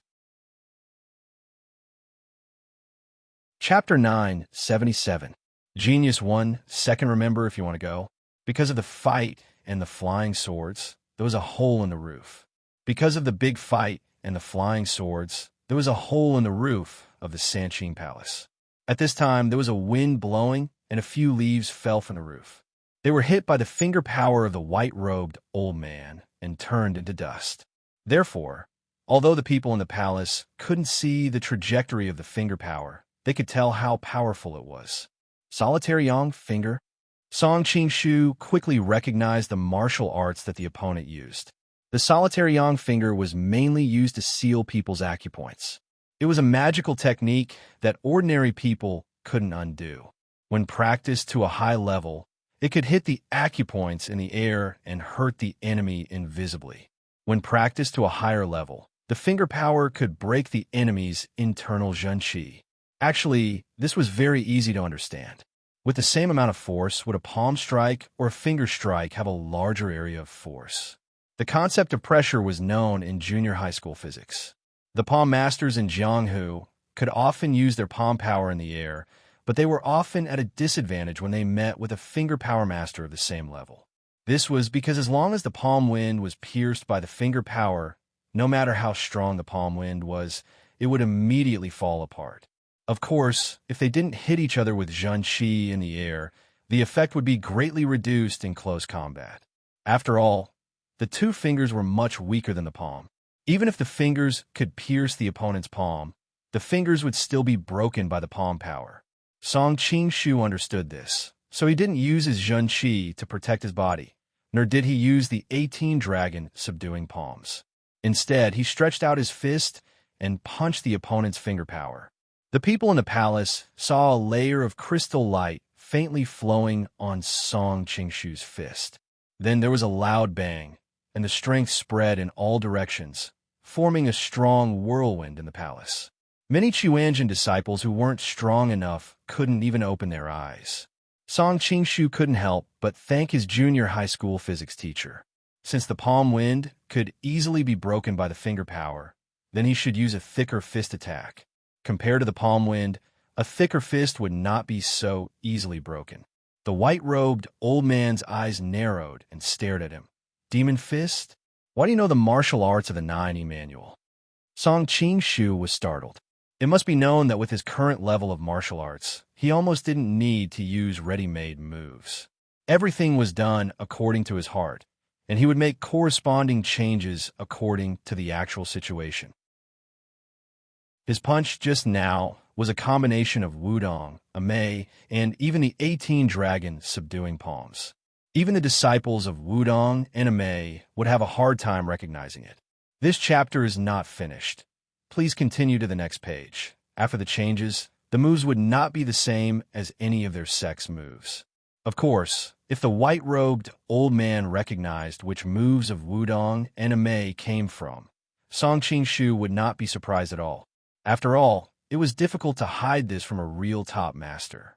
However, the other party actually recognized his demon fist at a glance, and his punch just now was precisely based on the fist intent of the demon fist. If the fist techniques of a mei, wudong, and beggar sect were the surface, then the demon fist was the soul of his punch just now. However, he only took the meaning, not the shape. He didn't expect that the other party would recognize it. What 90 manual? I don't understand. Song Qingshu's identity was sensitive at this time, so he naturally didn't want to reveal too many secrets. He could only pretend that he didn't know anything. The white-robed old man snorted coldly. Originally, I was impressed by your cultivation, but as a golden man, you actually secretly learned the supreme skills of the Han people. It seems that I can't forgive you. Song Qingshu didn't mind. He imitated the rough tone of the golden man and said, "If you want to fight, then fight. What's with all this nonsense?" Ouyang Feng frowned and hurriedly stepped forward. "I'll help you. Brother Chiu, you come too." Originally, with Ouyang Feng's reputation and status in the martial arts world, he would normally respect his identity and would never bully others with numbers. However, the person in front of him was the world's #1 central master, Wang Chongyang. In the sword duel at Mount Hua, the Eastern Heretic, Western Poison, Southern Emperor, Northern Beggar, and Central Master fought for 7 days and 7 nights at the peak of Mount Hua. In the end, the other 4 masters fought to a draw, and Wang Chongyang was recognized as the first. Later, some ignorant people in the martial arts world speculated that Wang Chongyang needed 7 days and 7 nights to convince the other 4 masters. They thought that even if Wang Chongyang's martial arts were higher than the other 4 masters, it was only because he had the advantage of age. However, they didn't know that the Eastern Heretic, Western Poison, Southern Emperor, and Northern Beggar's martial arts were on par. Even if any 2 of them fought for 3 days and 3 nights, there wouldn't be a winner, let alone convince one of them. Wang Chongyang only needed 7 days and 7 nights to convince everyone. How big was the difference between the 2? Moreover, there had been a total of 10 matches at the summit of Mount Hua. Other than the 4 matches that Wang Chongyang had participated in, which had ended relatively quickly, The other 6 matches between the 4 peerless masters had gone on for a long time without a clear winner. In the end, they had only stopped when they were exhausted. Therefore, Wang Chongyang only spent a day at most to convince the other 4 at the same time. However, this was the truth. Ouyang Feng only figured it out later. After all, the master of Mount Hua, Wang Chongyang, did not show his full strength in front of them. This gave them the illusion that they might surpass him. A few years ago, when Ouyang Feng met Hong Qigong's words revealed that Wang Chongyang had won first place because he did not completely master the 18 dragon subduing palms and the dog beating stick technique. If they were to compete again, it was still unknown who would win. Ouyang Feng laughed coldly in his heart. In fact, he had the same idea at the beginning. Later, when he was at White Camel Mountain Villa, he painstakingly researched a set of spirit snake fists in preparation for the second sword meet of Mount Hua. Unfortunately, all of this was destroyed when he went to Chongyang Palace. At that time, when the news of Wang Chongyang's death spread, Ouyang Feng rushed to Chongyang Palace in order to obtain the 9-yin manual. The Chuanjin 7 Masters and Zhou Badong were no match for him. He quickly arrived in front of Wang Chongyang's coffin and was about to take the 9-yin manual from his hands when Wang Chongyang suddenly launched an attack. As a result, he was instantly suppressed by Wang Chongyang, and his toad stance was broken by his solitary yang finger.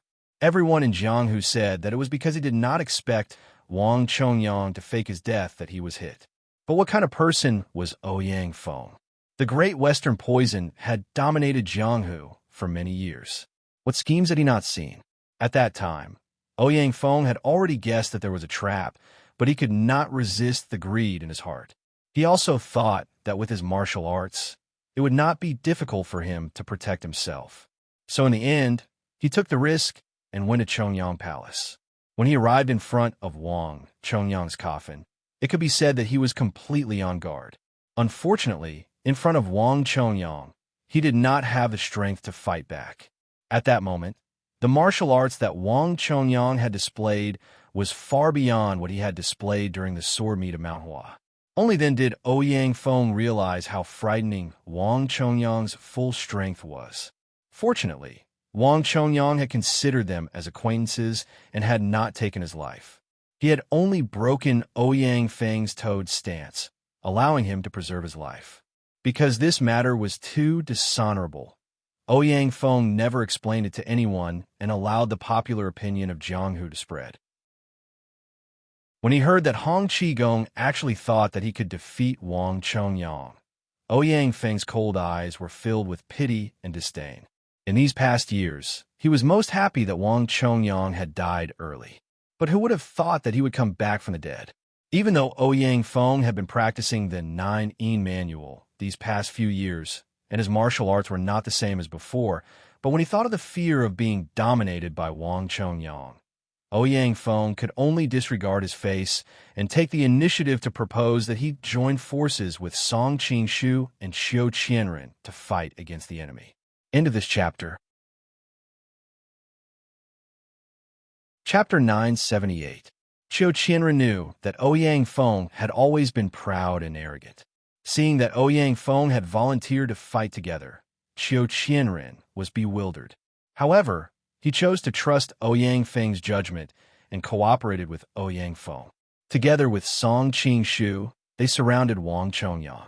Wang Chongyang glanced at him and coldly said, "The former clan leader of the Iron Palm clan, Shangwan Jiannan, was a hero.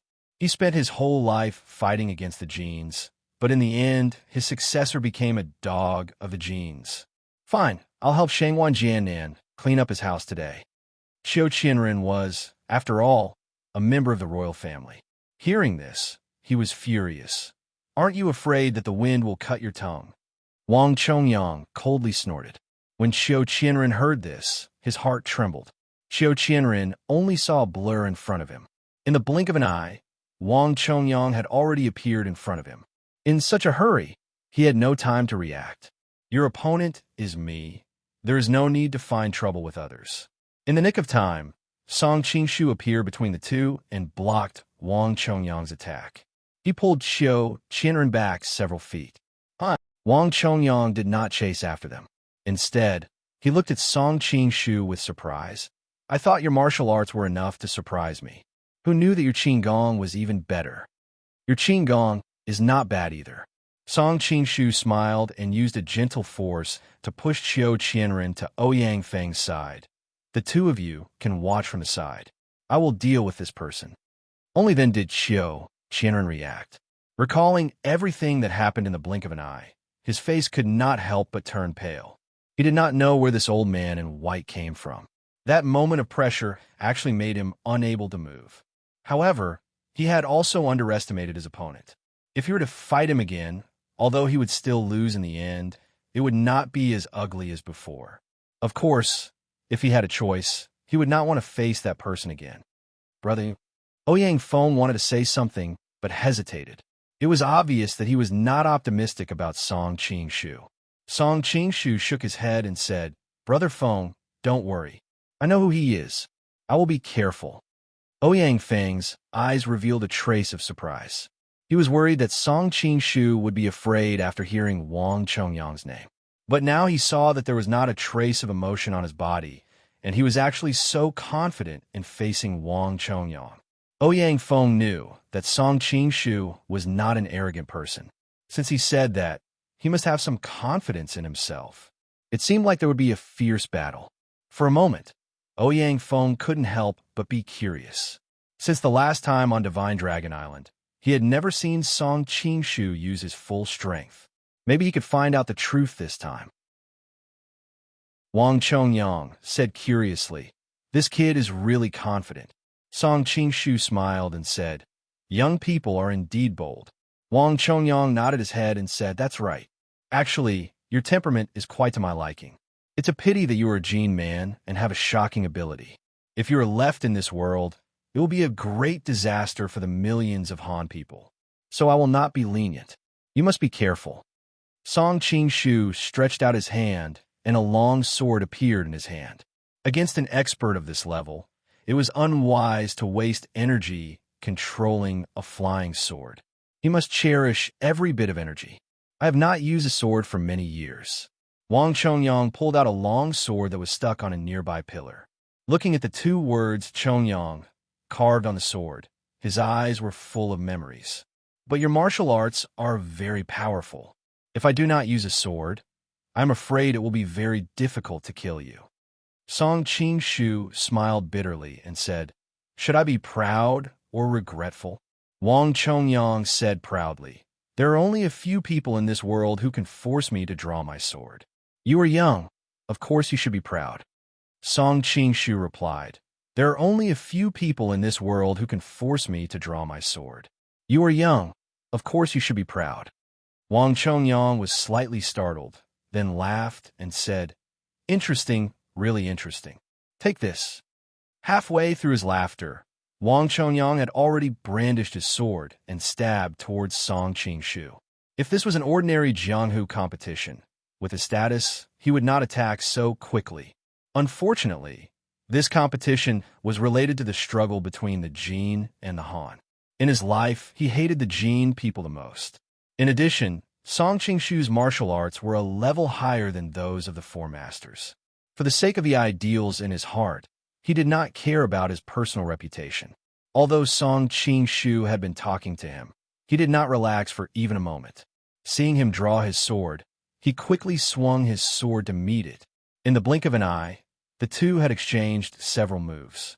The Chuanjin five masters looked at each other. Lu Chuxian hesitantly said, Brother, this senior's swordsmanship seems to have a shadow of Chuanjin swordsmanship. Qiu Chuji was also carefully observing the two's moves. Among the Chuanjin five masters, his cultivation was the highest. After watching for a while, he shook his head and said, This senior's swordsmanship is somewhat familiar. But looking closely, there is not one move that is similar to our Chuanjin swordsmanship. His move just now seemed to contain Shaolin and Kunlun techniques. The next move, at this point, he suddenly realized that he did not know how to continue. The two people in the field changed their moves too quickly. Often when the first move had just begun, the second move had already started. On the surface, It seemed that there was only time for one move, but the two people had continuously changed their swordsmanship more than 10 times. At first, Chuji was able to keep up, but after watching less than 3 moves, he began to feel confused. He could not understand why he had to use that move. In his view, that move was inexplicable. It was clearly pointing at empty space, but the other person acted as if he was facing a great enemy and hastily changed several moves to counter it. By the time Chuji finally understood the mystery, the two people in the field had already exchanged dozens of moves. He had no choice but to dispiritedly give up thinking about the mystery of the two people's moves. He could only watch the excitement from the side, like a village man in the wilderness. Ouyang Feng and Qiu Qianren's martial arts were far above the Chuanjin Five Masters. They could actually keep up with the situation on the field. They watched Wang Chongyang and Song Qingshu go back and forth. Although each move looked ordinary, they were all common moves of Jianghu. But if they looked carefully, they would notice that there were subtle differences. Sometimes they would change the angle, sometimes they would slow down. Those ordinary moves unexpectedly had a kind of returning to the natural state, dazzling them. The two of them asked themselves if they were in Wang Chongyang's shoes, they would definitely not be able to find a better way to deal with it. After another dozens of moves, gradually even Qiu Qianren was unable to keep up with the rhythm. The three women on the side were also watching the battle with rapt attention. Their martial arts cultivation was inferior to Qiu Qianren's. Hence, they were unable to distinguish the subtleties of the two people's moves. They could only see who was attacking more and who was attacking less to determine who had the upper hand. Although Pucha Qiuzhao did not like Tang Quobian, both of them were serving the Jin imperial court. Naturally, she would support Song Qingshu. Although Xiao Longnu was aloof from worldly affairs, but Song Qingshu had just saved her life, plus she had never had a good impression of the Chuanjin sect people.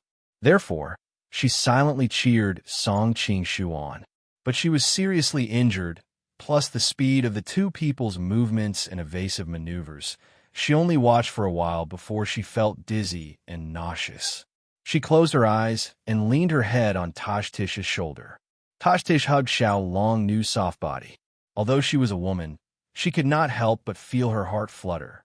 No wonder the one surnamed Song risked his life to save her. Which man would not be moved by such a woman?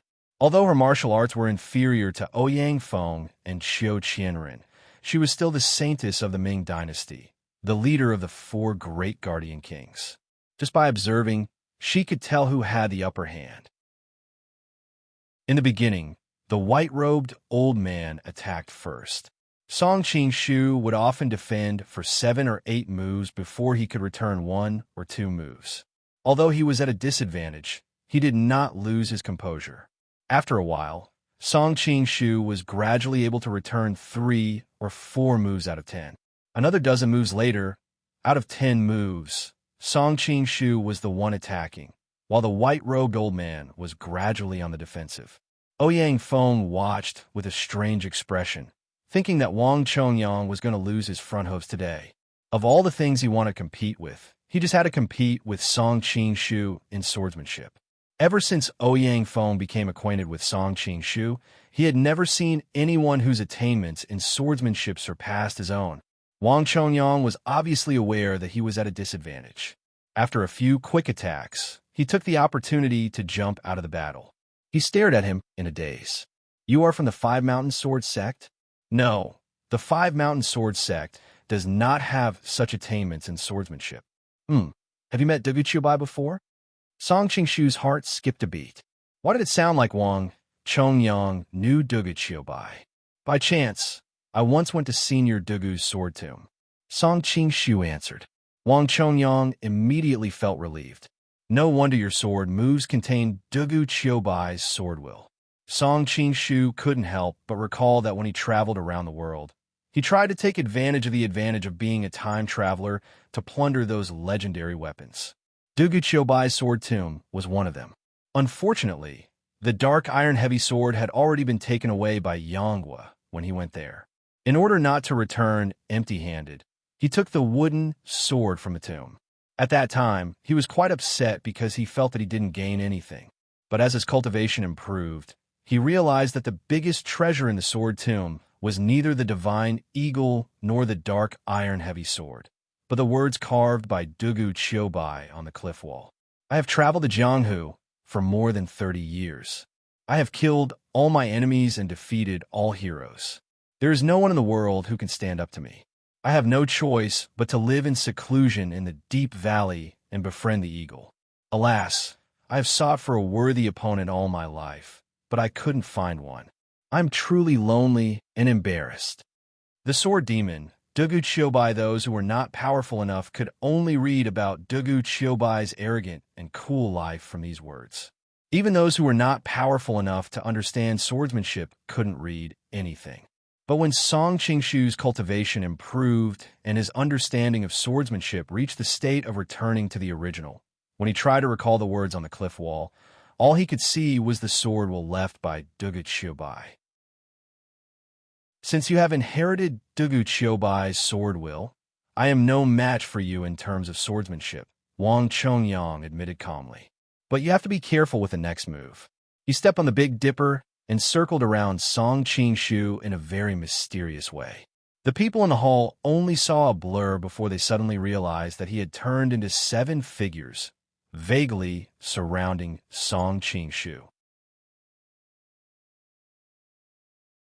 Chapter 979. Previously, because Wang Chongyang deliberately concealed his identity, and because the Chuanjin 5 masters thought that their master had passed away a long time ago, they did not think in that direction. But now that Wang Chongyang was forced by Song Qingshu to reveal his original skills, if they still did not recognize him, they would be blind. But they did not announce it aloud. First, they were worried that it would affect their master's competition. Second, since their master faked his death that year, there must be a reason. If the news of his resurrection were to spread, they were afraid that it would affect their master's important matter. Thinking of their master's matchless martial arts, the Chuanjin 5 masters' spirits were lifted. They knew that with their master here, no matter how high the enemy's martial arts were, they could only return in defeat. The Chuanjin 5 masters knew that it was a rare opportunity for their master to make a move, so they gathered their spirits and observed the battle situation, hoping to learn 1 or 2 moves from him. Is identical to comma. At Wang Chongyang's footwork was extremely mysterious and was very different from the ordinary Big Dipper formation. Qiu Chuji and the others initially thought that this was a new formation that their master had researched. But after thinking about it, they understood. The Big Dipper formation required 7 people to operate. If their master still used the ordinary footwork, how could he use the Big Dipper formation with his own strength? Seeing Wang Chongyang's silhouette weaving back and forth, it was as if one person had transformed into 7 people. Song Qingshu, who had been acting as if he was as light as the clouds and gentle as the wind, was suddenly in a difficult situation. The Chuanjin 5 masters sighed endlessly in their hearts. Only a person as talented as our Shifu could bring the Big Dipper formation's power to this level. It must be known that 7 people working together, even if they had a tacit understanding, were far less than one person's heart. This was also why Yang Guo's and Xiao Long Nu's harmonious dual swords were not as smooth as Xiao Long Nu's. Of course, there were gains and losses. When Xiao Long Nu used the pure heart of jade made in swordsmanship alone, the moves were admittedly faster and more exquisite, but the power was not as good as when she used the harmonious dual swords with Yang Guo. When Wang Chongyang used the Big Dipper formation alone, the tacit understanding of the formation was far above that of the 7 people working together, but the power was certainly not as good as 7 Wang Chongyangs working together. But the law of heaven had never been based on brute force, who had the final victory. The bison's strength was far greater than that of lions and tigers, but it could only become a meal for lions and tigers. The same principle applies to martial arts.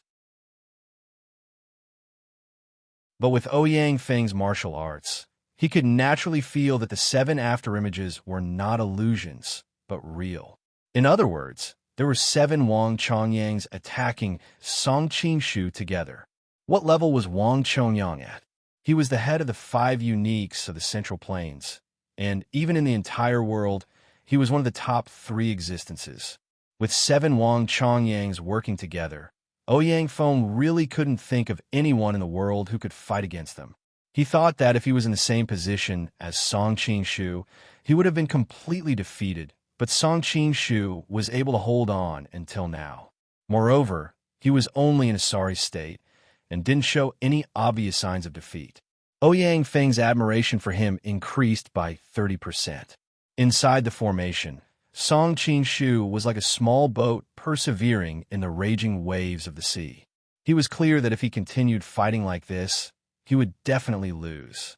Therefore, he might as well let go of the long sword in his hand and use the 18 dragon subduing palms to deal with Wang Chongyang's attack. Then he used his qi to control the long sword, causing it to revolve 3 feet around him, seizing the opportunity to disrupt his opponent's formation. Watching from the side, Ouyang Feng's eyes lit up. The flying fist and sword technique of separation.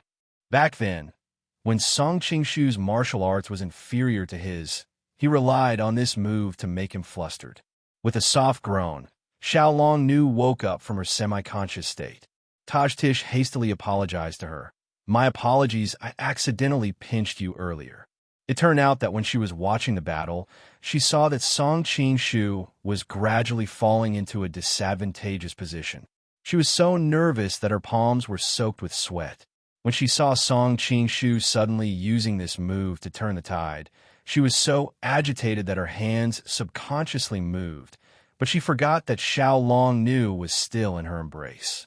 "It's all right," Xiaolong Nu revealed a faint smile. Her gaze shifted towards the center of the battlefield, and couldn't help but be stunned. There's actually such a miraculous martial art in this world.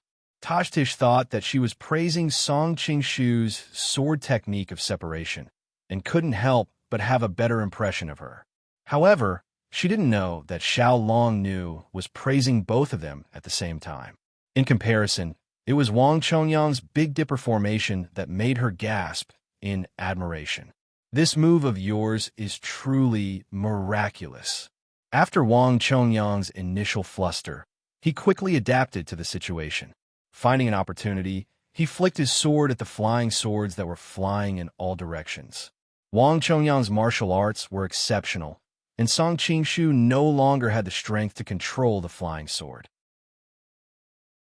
He could only watch as it was flicked to the side and effortlessly stabbed into the marble floor like tofu. That sword was merely an ordinary sword of a Chuanjin sect disciple, but it was imbued with the internal energy of 2 top-notch experts. Unexpectedly, it wasn't the least bit inferior to those godly weapons of the Jianghu that could cut through hair and cut through metal and stone. So what if you've knocked down a sword? Song Qingshu wasn't flustered at all. He casually waved his hand, and the scattered swords floated in the air. In the next moment, they attacked Wang Chongyang's 7 figures from all directions. Wang Chongyang's eyes focused. He didn't intend to block the sky full of flying swords. Instead, the 7 figures simultaneously attacked Song Qingshu. He knew that these flying swords were all controlled by Song Qingshu. As long as he struck down Song Qingshu himself, these frightening flying swords would collapse on their own. Song Qingshu smiled bitterly. With Wang Chongyang's martial arts, it was actually very difficult for this kind of flying sword technique to injure him. Therefore, Song Qingshu didn't use it at the beginning, but directly fought with his opponent with one sword. The reason why he used it at this time was because he planned to use the sky full of flying swords to affect his opponent's footwork. After all, Wang Chongyang was using his own strength to complete the Big Dipper formation, so every step must have been carefully calculated. As long as he could successfully disrupt Wang Chongyang's footwork, Wang Chongyang's Big Dipper formation would naturally collapse on its own. Who would have thought that Wang Chongyang would take advantage of the moment when he was controlling the flying swords to activate the Big Dipper formation to attack him, forming a sure-kill situation? Tadish cried out in alarm. How could she not understand the current situation?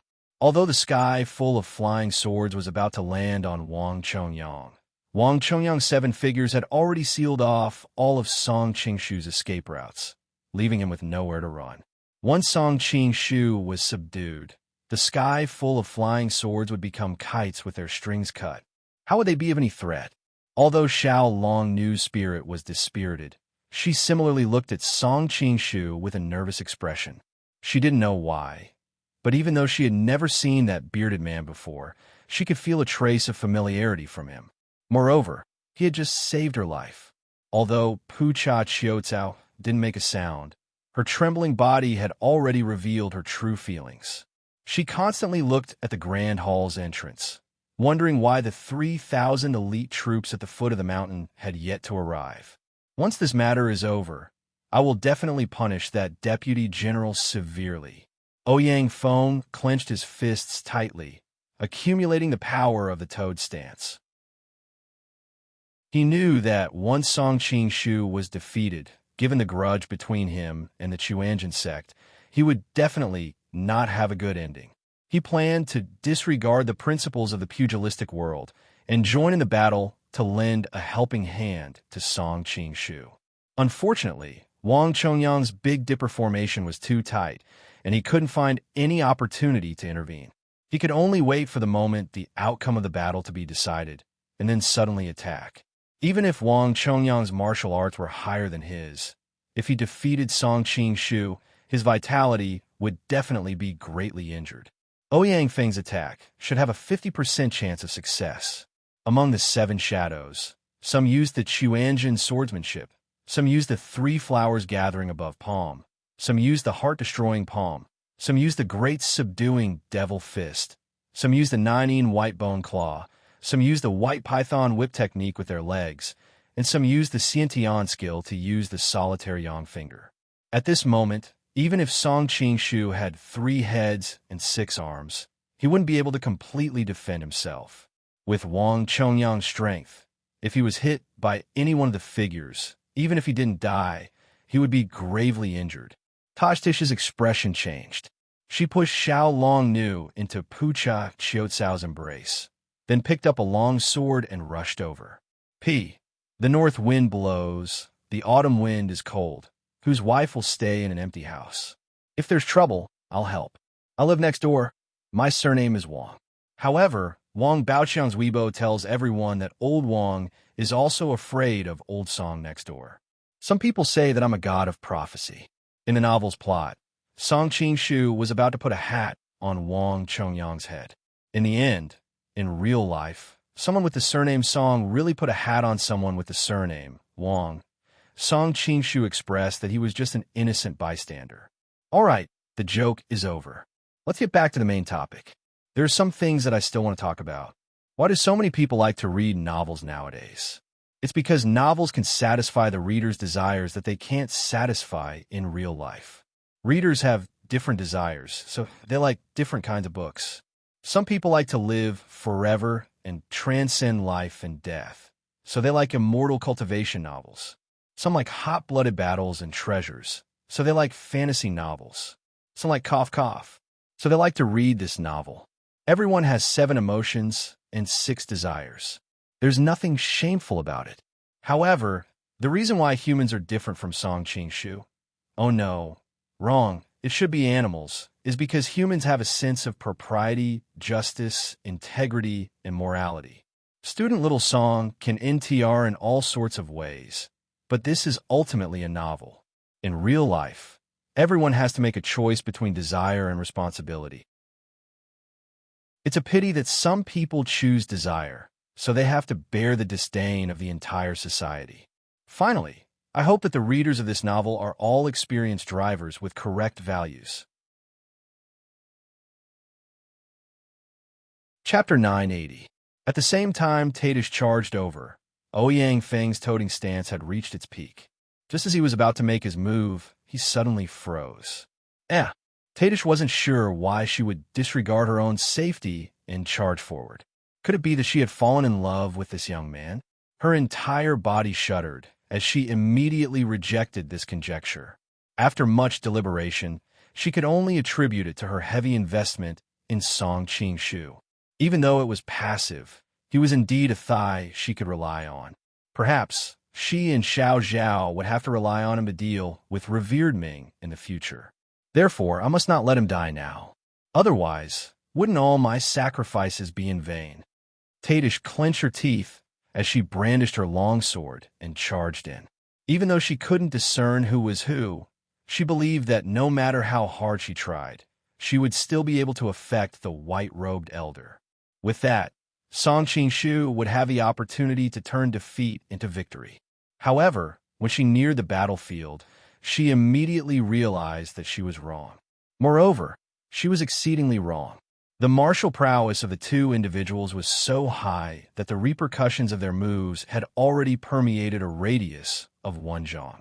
With her sudden involvement, the scattered forces seemed to have found an outlet as they surged towards her with a loud boom. Tadish's mind instantly blanked out. Regardless of who the two individuals were, they were existences at the pinnacle of the pugilistic world. A casual palm strike from them was enough to leave her nursing a grievance on the spot, not to mention the combined forces of two individuals. Qinya, I wonder if I will be able to see you after I die.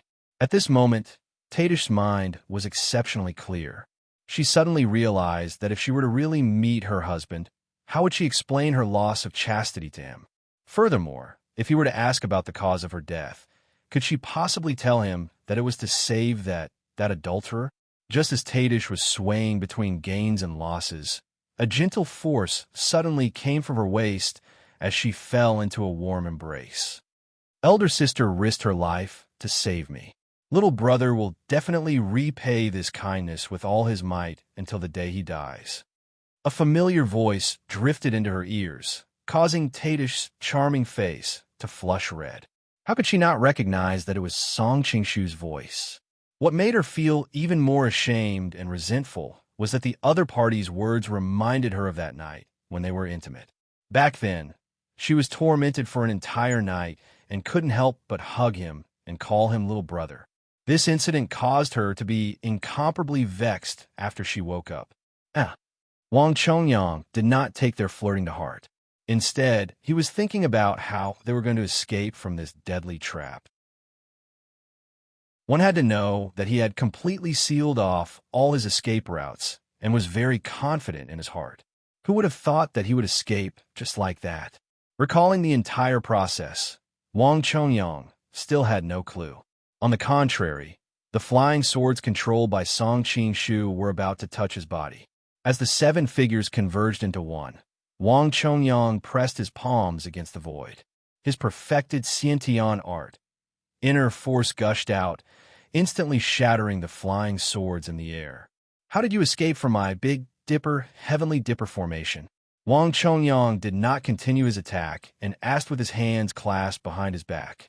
Only then did Song Qingshu recover from his flirting with Tadish. He smiled faintly and replied, "In one step." Wang Chongyang treated his words as sarcasm and his expression sank. "Fine, let's see how you can take that step again." As soon as he said that, his figure split into seven again, surrounding Song Qingshu at a speed much faster than before. Tadish hurriedly said, "Hurry up and push me out. Otherwise, it will be dangerous for you to have an additional burden." Song Qingshu smiled and replied, "As expected, Big Sister is still concerned about my safety." Tadish's face turned red. "Hey, I can't wait for you to die. I just don't want to be implicated by you. Don't worry. Not only is this little brother big, he is also very capable." Song Qingshu nibbled on Tadish's ear as he spoke, causing her to be both angry and anxious. How could he say such shameless words in front of an outsider at a time like this? Seeing his nonchalant expression, Wang Chongyang was infuriated.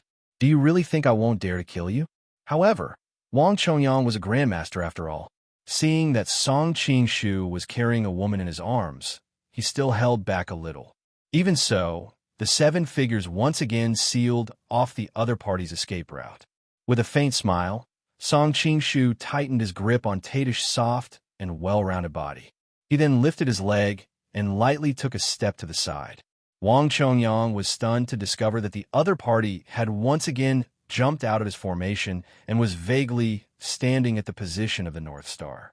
Although the Big Dipper, Heavenly Dipper formation was mystical, it was impossible for it to be flawless.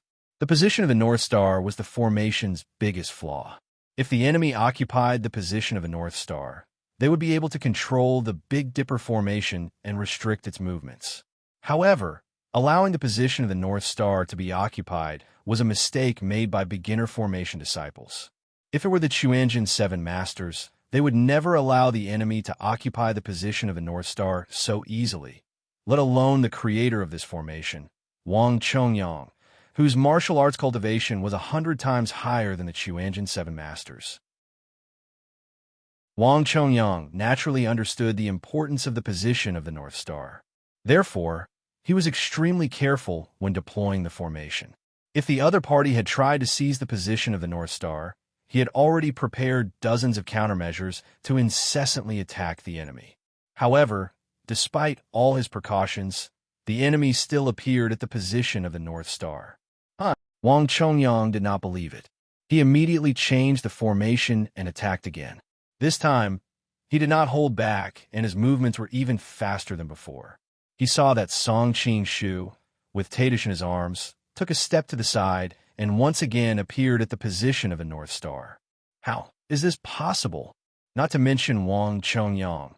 Even the other people in the hall widened their eyes in disbelief at what was happening in front of them. The Chuanjin Seven Masters might not be able to see what was happening due to their limited internal energy, but Ouyang Feng could see everything clearly. Perhaps it was because the onlookers could not see the situation clearly, but Ouyang Feng could clearly see that Song Qing-shu was clearly blocked in front of him. However, as soon as he took a step, he appeared at the position of the North Star as if it was nothing but air. It was as if there were two rooms next to each other. If you took a step towards the wall in one room, the next moment you would appear in the next room. It was no wonder that even Wang Chongyang lost his composure. Wang Chongyang continued to change the formation. After a few rounds, the seven figures suddenly turned back into one person. He stood blankly on the same spot, looking at Song Qing-shu with a complicated expression. There is no need to fight anymore. I lost. At this moment, he could not help but think of the 8 words left behind in Lin Chaoying's ancient tomb. Chongyang's entire life, he was not weaker than anyone. It was such an ironic memory. Of course, the truth was that Wang Chongyang had not lost yet. In fact, he seemed to have the upper hand. If they were to fight to the death, with his decades of cultivation and experience, his chances of winning would be more than 50%. However, Wang Chongyang had his own pride.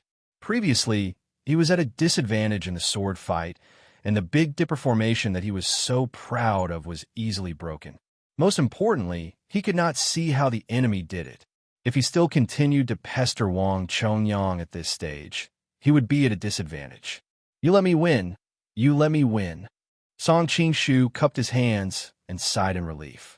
His relaxed expression and occasional flirting with Tadish were actually all an act. He purposely created a facade that he was at ease. Previously, in the outskirts of Kaifeng, he comprehended the principles of the man in the painting and vaguely touched the threshold of the law of space. Thus, he was able to achieve the effect of teleportation within a short distance. However, this move was extremely taxing on his internal energy. Even with his seemingly endless internal energy, he could not withstand such a terrifying consumption.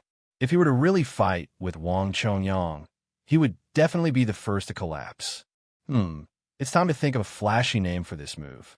In the future, every time I use it, I will first shout out the name of the move. Although it sounds a little chinibu, when paired with my elegant appearance, the effect will definitely be full of pretentiousness. Song Qing-shu could not help but fantasize. At this moment, Wang Chongyang's figure suddenly flickered and instantly appeared beside Xiao Longnu. How could Pu Cha Qiuzao be his match? He could only watch as Wang Chongyang grabbed Xiao Longnu's shoulder and rushed out of the hall, disappearing into the forest. This young lady has a deep relationship with me. I'll be taking her away first. Hearing Wang Chongyang's words, Song Qing-shu was instantly enraged. He hastily chased after Wang Chongyang, while instructing Ouyang Feng and the rest, restrain the Chuanjin sect members, and wait for my return before dealing with them. As Song Qingshu sped through the forest, he hatefully thought, if we really want to compare who has a deeper relationship with Xiao Long Nu, how can that bastard Wang Chongyang compare to me? Wang Chongyang is at most the object of ancestor Xiao Long Nu's affection. He can't even be considered as a lover. I am her brother-in-law, the kind that has slept on the same bed as her. Cough, cough, that last one doesn't count. Thus, no matter how one looked at it, he was more qualified to be Xiao Long Nu's guardian when she was seriously injured. As his thoughts ran wild, he didn't know how long he had been chasing. Suddenly, Song Qingshu's eyes narrowed and he stopped. It turned out that Wang Chongyang was standing not far away, waiting for him. He had placed Xiao Long Nu on a large rock next to him. You know you can't outrun me, so you're not running? Song Qingshu said coldly. He had dared to chase because he was confident that Wang Chongyang's lightness skills were not as good as his. If he really couldn't beat Wang Chongyang, he could just run away with Xiao Long Nu without too much of a problem. Wang Chongyang held his breath and said gloomily, youngsters these days are really confident. I'm speaking the truth. Actually, when he was reading The Return of the Condor Heroes, Song Qingshu didn't like Wang Chongyang. No matter how good his martial arts were, he had let Lin Chaoying down. When Lin Chaoying was alone in the cold, ancient tomb, she combined the Jade Maiden swordsmanship and the Chuanjin swordsmanship to create a new set of swordsmanship. This was so that one day she and her lover could fight together. In her room, she even prepared a box of dowry for herself. She even prepared a phoenix coronet and a red robe. Faced with the young girl's deep love, what did Wang Chongyang do? In order to fight back, he would rather become a Taoist than be with her.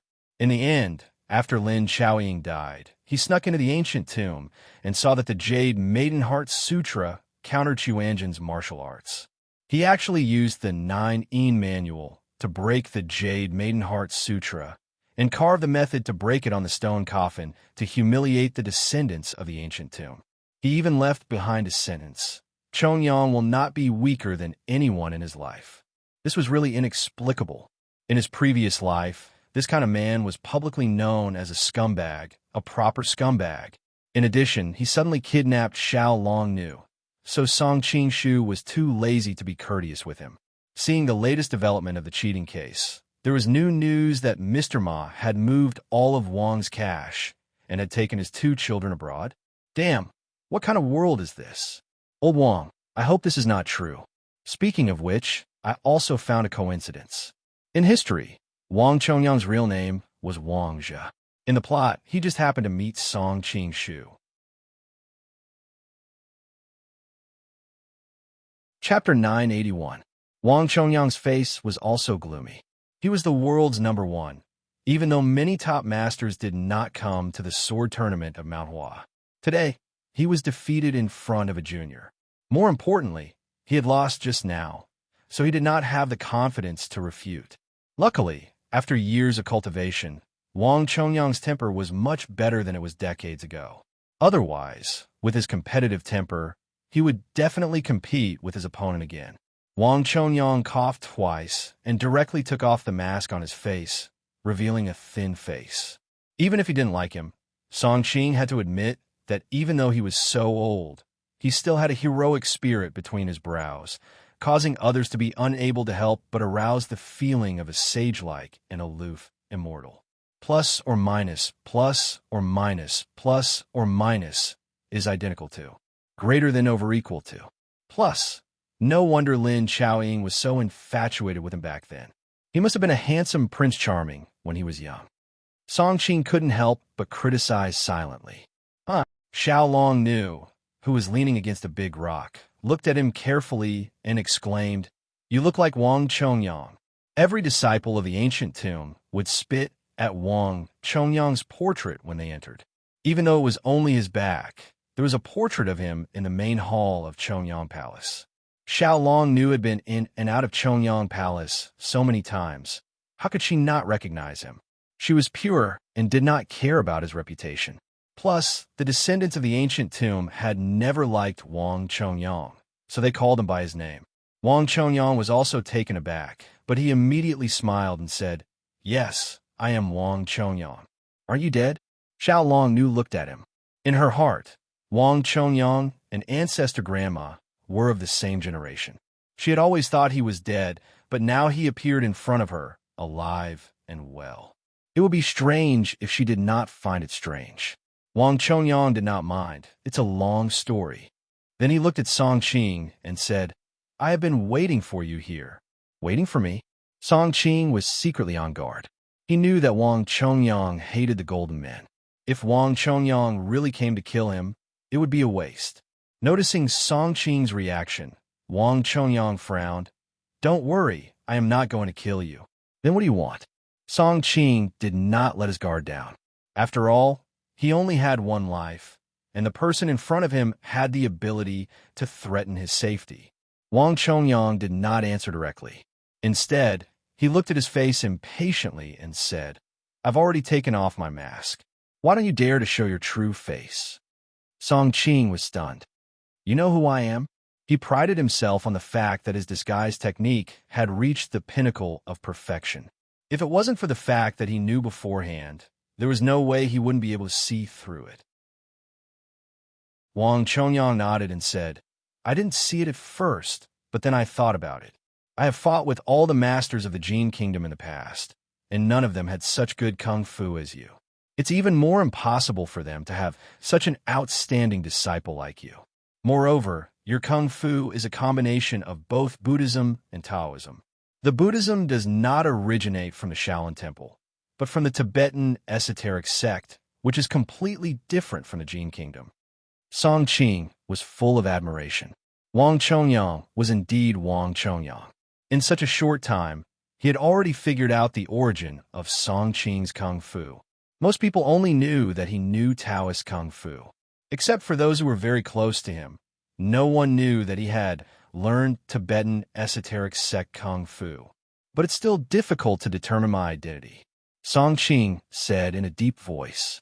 "Of course," Wang Chongyang replied. "It's mainly because you know the kung fu of the Nine Manual." "The Nine Manual?" Song Qing was somewhat puzzled. Although the Nine Manual was not common, it was still widely spread. Wang Chongyang smiled and said, "Although the Nine Manual is widely spread, I happen to know the general direction. The Eastern Heretic, the Western Poison, the Southern Emperor, and the Northern Beggar, except for the Eastern Heretic Huang Yaoshi, more or less. My younger martial brother, Zhou Batong, also knows it. There's also the Guijing and Huang Rong couple. The descendants of the ancient Tomb sect might also know it. The Song dynasty has a branch in the mountain courtyard. The rest seems to be the head of the Amaze sect, Zhou Zhuo, and her husband Song Qing." After Wang Chongyang finished speaking, he stared straight at Song Qing. Xiao Longnu also turned her head to look at him in surprise. "You are brother-in-law?" No wonder he had a familiar feeling. At this time, Xiao Longnu was seriously injured and on the verge of death. Relatively speaking, she had become somewhat weak. She thought that she would die quietly in the wilderness and never see Guo again. Just when she was feeling sad, she suddenly saw a relative. Naturally, her sadness turned to joy. She had no one to rely on in this world. Apart from Yanghua, she only had 2 senior sisters who could barely be considered as her relatives. Li Macho had always been at odds with her, and their relationship was not very good. On the contrary, Icy Snow, the eldest senior sister whom she met later, was gentle and kind.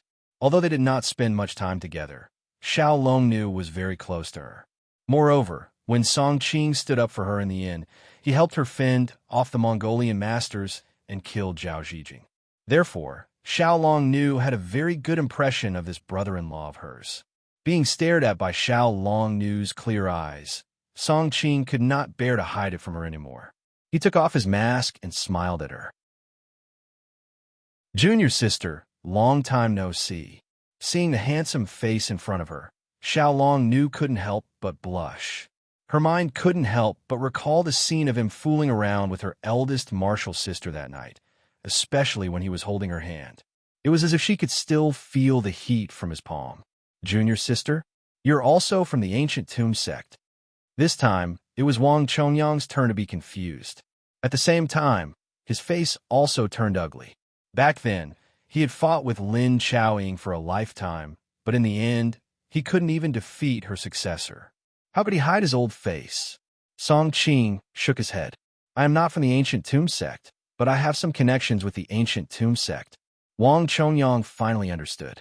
At this time, from the foot of the mountain came the faint sound of the Jin soldiers. He knew that the soldiers at the foot of the mountain were about to attack Chongyang Palace. He couldn't help but frown. Time is of the essence, so I'll make it short. That year, I failed to resist the Jin, and I couldn't help but feel disheartened. What was even more frightening was that I couldn't see any hope, so I faked my death to escape. Since then, I have been living in seclusion in Jiangnan. Jiangnan. Song Qing's eyes moved slightly, wondering where Wang Chongyang could be hiding. In the mountains, in the capital, or perhaps in the court? Originally, I had already made up my mind not to return to the Central Plains, but not long ago, I accidentally heard from Ing Luo that there was a young hero who was not only unparalleled in martial arts, but was also hiding in the court of the Jin Empire. With one turn of his hand, he could summon clouds and rain. I couldn't help but feel itchy, so I came up north to take a look. Wang Chongyang thoughtfully looked at him. The yellow-robed girl? Song Qing's heart skipped a beat. Could it be that the yellow-robed girl's 9-in manual martial arts were taught to her by Wang Chongyang? However, his face was full of smiles as he asked, "Did she really praise me like that?" Seeing his lazy expression, Wang Chongyang couldn't help but laugh. "She has a lot of things to scold you with. Do you want to hear them?" "Then forget it." Song Qing hurriedly shook his head. If the yellow-robed girl had scolded him in front of his face, it would have been better. Being scolded by a beautiful girl in a clear and delicate voice was not painful, but a type of enjoyment. However, if it was retold by Wang Chongyang, that old man, it would be too dull. Wang Chongyang then continued, "That is why I wanted to go to the Daxing Prefecture to see what kind of young hero could receive such praise from that girl. Halfway through, I heard that the Jin Empire had sent an army to encircle the Chuanjin sect. I couldn't stop worrying, so I came to take a look. I didn't expect to meet you here." Wang Chongyang paused and looked at him meaningfully. "I didn't expect you to be even more outstanding than Ing Luo described you to be. Senior, you flatter me." Song Qing smiled modestly. Previously, he could pretend not to know him, but now that both parties had made their identities clear, he had to give him face. "What was the name of that move of yours?" Until now, Wang Chongyang still didn't understand how the other party jumped out of his Big Dipper formation. Song Qing's heart skipped a beat, and he subconsciously answered, "So close, yet worlds apart." This was also the name that suddenly popped up in his mind, and he felt that it was very appropriate, so he blurted it out. "So close, yet worlds apart?" Wang Chongyang recalled how the two of them were clearly very close to each other, but no matter how hard they tried, they couldn't hit each other. Was it the actual distance between the two of them like the distance between heaven and earth? At his level of cultivation, he suddenly realized something and couldn't help but praise, "Good move." In Jianghu, when it comes to lightness skills, the leader of the Sun-Moon sect, Dongfang Bubi, is number one. However, with this move, the title of number one should also fall on your head. What kind of status did Wang Chongyang have? If the people of Jianghu found out about his golden words, Song Qing would definitely be the number one in the world. Song Qing didn't answer and just foolishly laughed there. In his heart, however, he was thinking, Dongfang Muxiue is one of us, so whoever gets number one will be considered as keeping the goodies within the family. Who knew that at this moment, Wang Chongyang's tone would change? "But aren't you a little too unkind? Why did you bring troops to destroy my Chuanjin sect?" The Chuanjin sect was his life's work, and seeing that it was about to be destroyed, how could he not be anxious? Song Qing smiled awkwardly. "I had no choice. The imperial court assigned this task to me, so how could I refuse?" Wang Chongyang snorted coldly. "It's fine if you say that to others, but you want to lie to me? Now that you are the Jin Kingdom's minister and marshal, you have the civil and military power in your hands. Even the Jin Kingdom's emperor may not be able to compare to you." Song Qing smiled bitterly. Previously, when the king of Hailing rebelled, after a fierce battle, several leaders of the imperial court died. The emperor, the princes of Taizong, the princes of the royal family, and the three aristocratic families all kept each other in check. That's why I was pushed to this position. It's just a title. What real power do I have? Chapter 982. Genius in a Second. Remember Love Go? Talk. Net, providing you with wonderful novels to read. Wang Chongyang nodded to himself. He knew that the interests of the Jin Kingdom's leaders were complicated. He did not believe that Song Qing-shu could single-handedly seize the power of a kingdom. Love Go Little Talk. Net, noticing Wang Chongyang's expression, Song Qing-shu struck while the iron was hot and said, "Actually, this time I specially accepted this task. Senior, think about it. If the other Jin people came with their armies, wouldn't the Chongyang Palace be turned into scorched earth? If I came, the damage would be minimized." Oh, Wang Chongyang's expression changed. Song Qing-shu hurriedly said, "You see, I purposely left the army at the foot of the mountain because I was worried that the army would come up and cause the Chuanjin sect to suffer. So I only brought a few people up the mountain to persuade them to surrender. But who knew that Taoist Chiu and the others would fight the moment they saw us? In addition, little junior sister was injured. I was so anxious that I summoned the Jin troops up the mountain." Hearing that Song Qing-shu had done so much for her, Xiao Long Nu was slightly dazed. In her heart, only Yang Guo was good to her, but now she found out that there was another man who was so good to her. Of course, this thought only flashed through Xiao Long Nu's mind and did not cause any ripples. Chu Ji is indeed a bit reckless. Wang Chongyang thought of his disciple's character and could not help but shake his head. "Oh yes, you call her little junior sister. What is your relationship with the ancient tomb sect?" He could not help but be curious. After all, he was inextricably linked to the ancient tomb sect. Song Qing-shu answered sheepishly. "It's like this. Her eldest senior sister is my confidant." Originally, he wanted to say that Icy Snow was his woman, but when he thought that Icy Snow did not want their relationship to be known by others, he changed to a more neutral term. "Scarlet Serpent Deity Li Macho?" Wang Chongyang frowned. Even though he was at the top of the Jianghu, he had still heard of Li Macho's infamy. Song Qing-shu coughed twice and didn't explain the misunderstanding. Since Icy Snow wasn't willing to expose her relationship with him, he would just let her misunderstand. Besides, Li Macho was now on his side. In a sense, she could be considered as his subordinate.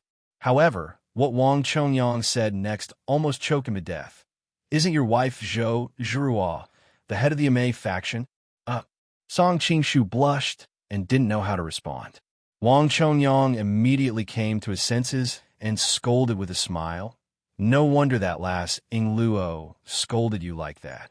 At his age, he had seen through many things. Naturally, he wouldn't take the affairs of the younger generation to heart. This time, Song Qing-shu was really curious. "What did she say about me?" Wang Chongyang shook his head. "When you go to Jiangnan in the future, ask her yourself. I won't pass on the message." Song Qing-shu's face was gloomy. Okay. He didn't know when he would have a chance to see the yellow-robed woman again. "How do you plan to deal with the matter at Chongyang Palace?" Wang Chongyang once again focused on this matter. No matter how detached he was from worldly affairs, the Chuanjin sect was the culmination of half of his life's work. How could he not be concerned? Song Qing-shu considered his words before replying. "Can you get Priest Chiu and the others to agree on the surface? This way, I can report back and at the same time preserve the Chuanjin sect's decades of foundation."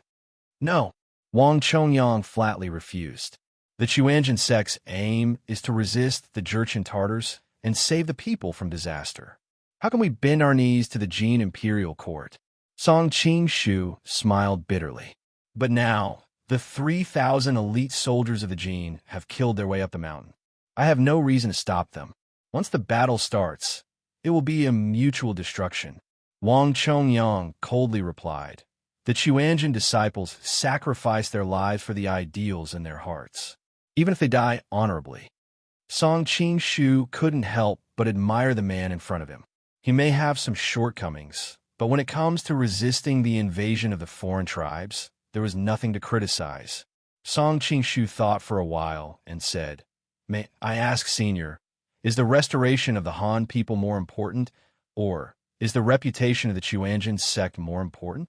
Wang Chongyang was startled and unconsciously replied, "Of course the restoration of the Han people is more important.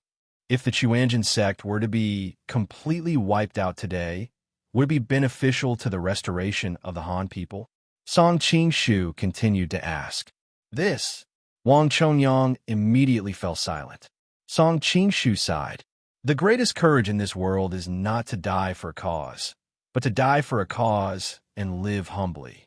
Since ancient times, death is actually the easiest. Just close your eyes and kick your legs, and you don't have to care about anything else. On the contrary, persevering to live requires the greatest courage, because it is very likely that you will have to endure endless humiliation and face the slander and abuse of the world.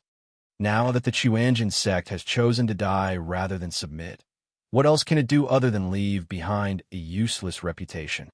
Song Qingshu continued, "But if the Chuanjin sect can bear the humiliation and protect themselves, and with me in charge of the central government of the Jin Kingdom, when the time is right, we can work together to drive the Jin people out of the Central Plains. Isn't that more meaningful than sacrificing ourselves for nothing?"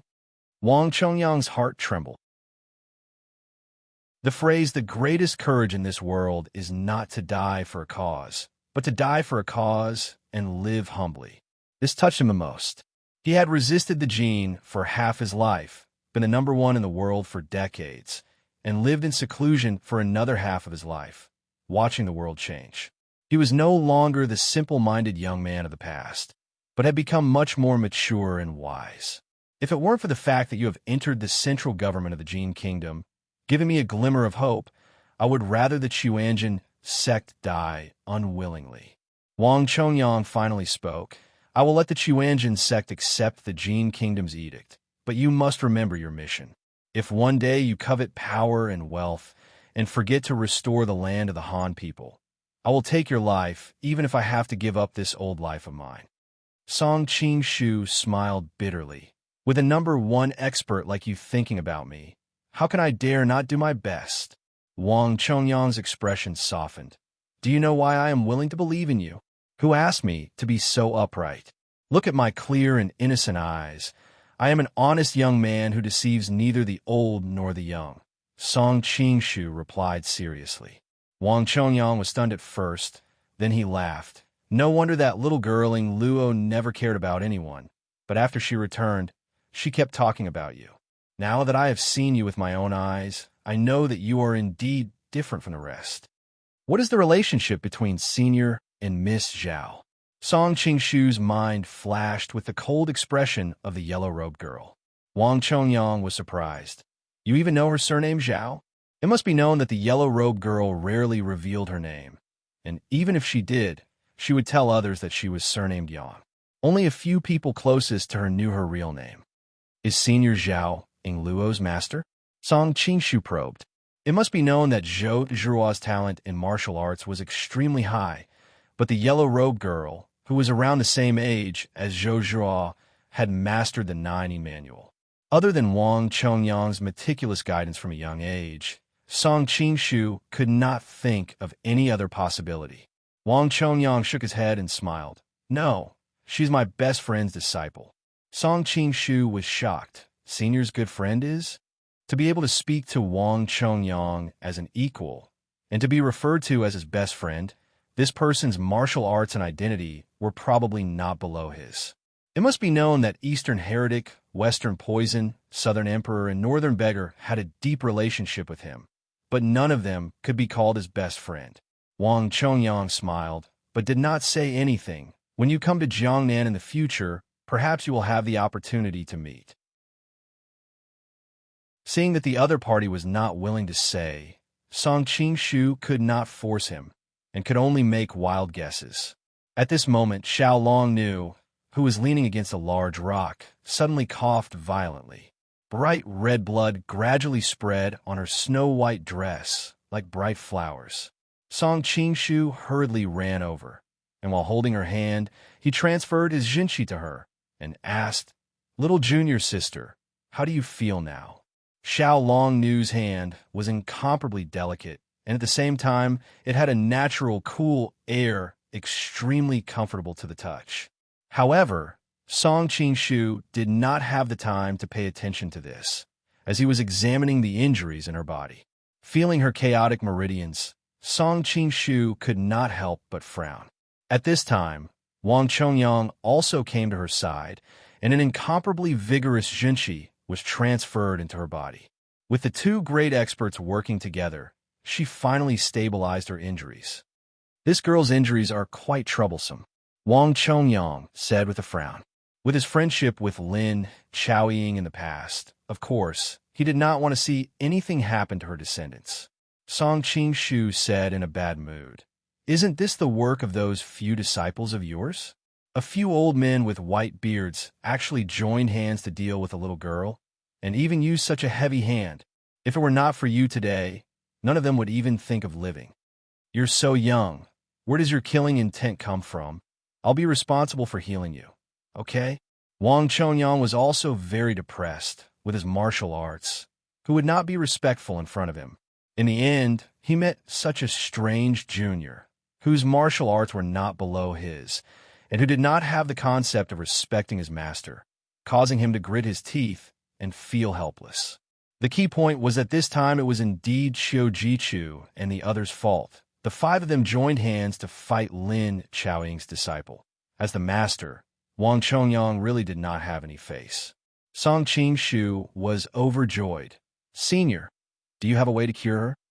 Actually, he could also save her himself. The joyous Zen technique was miraculous in treating internal injuries. But even if he thought with his toes, he knew that Xiao Longnu would definitely not agree to this method. Although little student Song was greedy and lustful, he still paid attention to his table manners. "At this time, you're calling me senior?" Wang Chongyang glared at him impatiently. "This girl's injuries have been temporarily suppressed by me. Let's go back to Chongyang Palace first. Then I'll teach you how to cure her." Wang Chongyang was still worried about the safety of the Chuanjin sect. After all, with the Jin soldiers coming up the mountain, there were also Ouyang Feng and Xiu Qianren in the main hall. No matter who it was, they were irreconcilable enemies with the Chuanjin sect. In addition, the Chuanjin sect had now lost the ability to resist. If the other party really attacked, the Chuanjin disciples would really be in danger. "Teach me how to cure her." Song Qingshu suddenly had a strange expression on his face. Could it be the golden finger of Kato, Taka? Oh no, the solitary sun finger.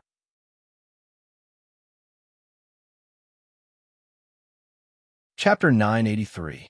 Genius 1, second remember if you want to go. Talk, net, providing you with wonderful novels to read. When Song Qingshu and Wang Chongyang returned to the three pristine temple, both sides were facing each other with their swords drawn. Although everyone from the Chuanjin sect was more or less injured, because of Wang Chongyang's appearance, they were in high spirits. Coupled with the fact that they had the advantage in numbers, they were not at a disadvantage. Love go small talk, Neku. Ouyang Feng and the others had already been unable to restrain themselves and wanted to take action several times. But Song Qingshu's performance in the battle with Wang Chongyang was too shocking. They were afraid of angering him, so they did not dare to disobey his orders. On the other hand, Taj Tish's attention was not on the Chuanjin sect's disciples. Instead, she tried several times to look for Song Qingshu. Ouyang Feng and Xiu Qianren were worried that something might happen to her, so they did not dare to let her pursue them. Only after much persuasion did they manage to calm her down. Xiu Qianren could not help but look at Ouyang Feng, thinking that this woman looked like she was about to die a few days ago. Who knew that she would be so hell-bent on Song Qingshu now? Isn't his charm a little too heaven-defying? Unfortunately, he did not know that the main reason why Taj Tish was so concerned was because she had bet her and her daughter's future on Song Qingshu. If something happened to Song Qingshu, she would lose everything. Seeing that Song Qingshu had returned, she hurriedly ran over and asked, "Are you all right?" Song Qingshu smiled and said, "I'm fine." At this time, He had already put on Tang Quobian's mask again. Quickly put me down. Xiao Long Nu twisted her body uncomfortably. Unfortunately, she was seriously injured and could not walk on her own. In addition, Song Qing-shu and Wang Chongyang were in a hurry, so they could only carry her over. Originally, she could have let Wang Chongyang carry her, but as a disciple of the ancient tomb sect, she naturally disliked him. In comparison, she felt closer to Song Qing-shu. However, now that she was being stared at by hundreds of eyes in the three pristine temple, Xiao Long Nu felt very uncomfortable. Although she didn't understand the etiquette of the secular world, she faintly knew that if this situation were spread to Yanggua's ears, it wouldn't be good. Song Qing-shu wouldn't take advantage of her in front of hundreds of people. Upon hearing her words, he placed her into Tadish's embrace and entrusted her to take good care of her. Tadish inwardly twitched her lips, feeling somewhat unwilling. Unfortunately, after experiencing Song Qing-shu's various tricks, she subconsciously didn't dare to go against his orders. Song Qing-shu then walked in front of Pucha Qiuqiao and said to her, "Miss Qiuqiao, go down the mountain immediately and intercept the 3,000 elite soldiers coming up the mountain. Don't let them damage a single blade of grass or tree in Mount Zhongnan." But Pucha Autumn Grass was anxious and subconsciously glanced at the people from the Quanjin sect. "Don't worry, I've taken care of things here." Song Qing-shu knew what she was worried about and smiled. Pucha Autumn Grass nodded and left with the order. It was unknown what Wang Chongyang said to Qiu Chuji and the others, but despite their reluctance, they still accepted the Jin Imperial Court's decree. Leaving Qiu Qianren behind to handle the relevant procedures, Song Qing-shu couldn't wait to discuss with Wang Chongyang about the method to save Xiao Long Nu. The Quanjin disciples had already arranged a quiet room in the back of the palace. After gently placing Xiao Long Nu on the bed, Song Qing-shu hastily pulled Wang Chongyang to the side. "Old Wang, what is your method? Is it reliable or not?" Wang Chongyang's expression immediately became extremely interesting. "What did you call me?" "Old Wang. Since we feel like old friends at first sight, there's no need to address me as senior. It would make us seem distant." Song Qing-shu said as if they were old friends. "You can call me Little Song from now on." If it had been another martial arts expert, Song Qing-shu would not have been so disrespectful. First, he did not have a good impression of Wang Chongyang and naturally did not have any feelings of respect. Second, if he called him senior, wouldn't that mean that he was of the same generation as Qiu Chuji and the other third-rate characters? Third, if Zhou Badong and Guijing became sworn brothers, how could he face Guijing and Huang Rong in the future if he was of a generation lower than them? He did not want to suffer such a loss. Wang Chongyang did not know whether to laugh or cry. He thought to himself, "Who said we feel like old friends at first sight?" But then he remembered that Zhou Badong and Ouyang Feng called each other brothers, and that he and Ouyang Feng were of the same generation. Then he remembered that Zhou Buotong's martial arts were not inferior to his own, and Wang Chongyang immediately felt much better. In the world, the best internal energy to heal internal injuries is the 9-yin manual. It's a pity that Xiao Long Nu's injuries are too severe. "The 9-yin manual's healing manual can't help her," Wang Chongyang replied. Song Qing-shu was stunned. "Old Wang, you just said that you would help me save her. Are you trying to fool me?" Wang Chongyang glared at him. "When have I, Wang Chongyang, ever lied to anyone?" Song Qing-shu cursed inwardly. This guy was really thick-skinned. He had faked his death twice and still had the nerve to say that he had never lied to anyone. Of course, now that he had a favor to ask of Wang Chongyang, he only dared to say these words in his mind. Wang Chongyang said, "Although the 9-yin manual's treatment of internal injuries is miraculous, it is still far inferior to Reverend Yidong's solitary yang finger, which can bring the dead back to life." Song Qing-shu frowned. "Where can I find Reverend Yidong now?" Now that Xiao Long Nu was seriously injured and could not bear the fatigue of a long journey, and he himself had important things to deal with, he was afraid that he would not have time to take Xiao Long Nu to treat her injuries. Wang Chongyang smiled. Reverend Eating is not the only one in the world who can use the solitary yang finger. Only then did Song Qing-shu remember that Wang Chongyang had exchanged the Xiantian skill with Reverend Eating for the solitary yang finger, and he had used it several times when they fought just now. He couldn't help but be overjoyed. I almost forgot that you can use it too, Old Wang. Wang Chongyang was very upset that he kept calling Wang Chongyang Old Wang.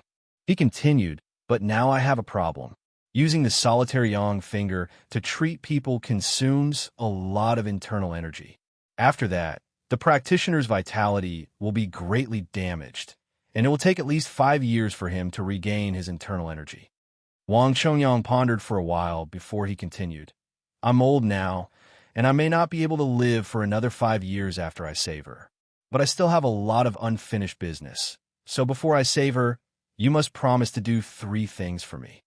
Song Qing-shu slightly frowned and soon shook his head. Wang Chongyang looked at him in surprise. You don't want to save her? In his opinion, using the solitary yang finger to save someone was a great sacrifice for him, and this was already a very fair request. It's not that I don't want to save her, but I don't need you to save her. I'll save her myself. Song Qing-shu's current identity was complicated. It could be said that if he were to make one move, the whole body would be affected. He really did not want his hands and feet to be bound by this promise. How could something that even Wang Chongyang could not forget be easily accomplished? You also know the solitary yang finger?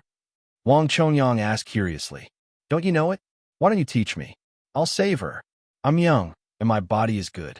Even if my vitality is damaged, I can quickly recover, Song Qing-shu answered. Wang Chongyang looked at him in a daze and didn't say anything for a while.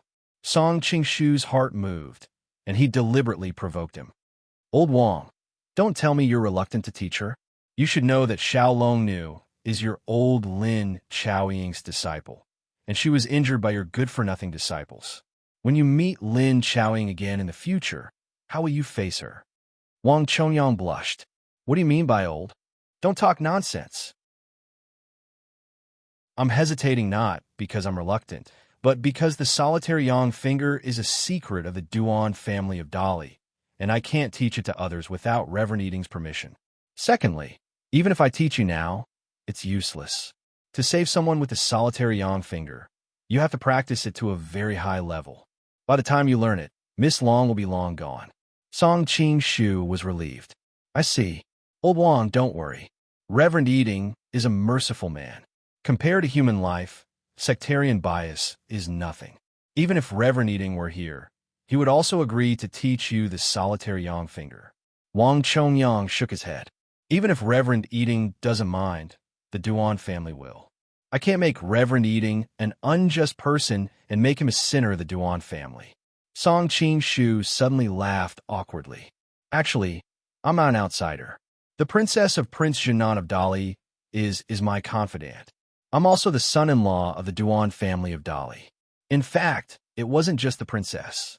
Zhongling and Mu Wanqing, even Azi was one too.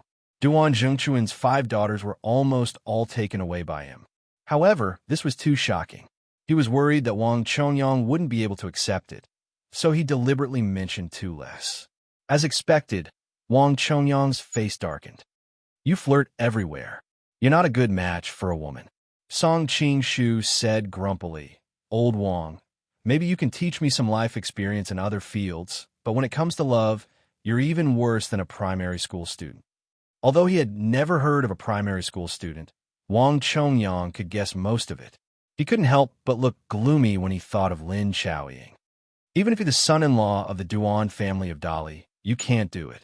The yang finger is only passed on to men, not to women, let alone a son-in-law. Wang Chongyang quickly came back to his senses. Song Qing-shu immediately became a little impatient. At most, I'll exchange an ultimate technique with them when I go to Dali in the future. Although the single sun finger is an ultimate technique, it's not something that I care about. I can easily take out a few ultimate techniques that are similar to it. What's more, I saved the Crown Prince of Dali in the past, so I'm sure they'll do me a favor. Wang Chongyang still shook his head. Kindness is kindness, and resentment is resentment. How can we Jianghu people repay kindness? Song Qing-shu immediately became angry. Old Wang, I don't mean to criticize you, but you're so fussy about such a small thing. No wonder you let Lin Chaoying down. Just tell me, are you going to teach her or not? If you don't, and Lin Chaoying's successor dies, how will you face her in the afterlife? Wang Chongyang was silent.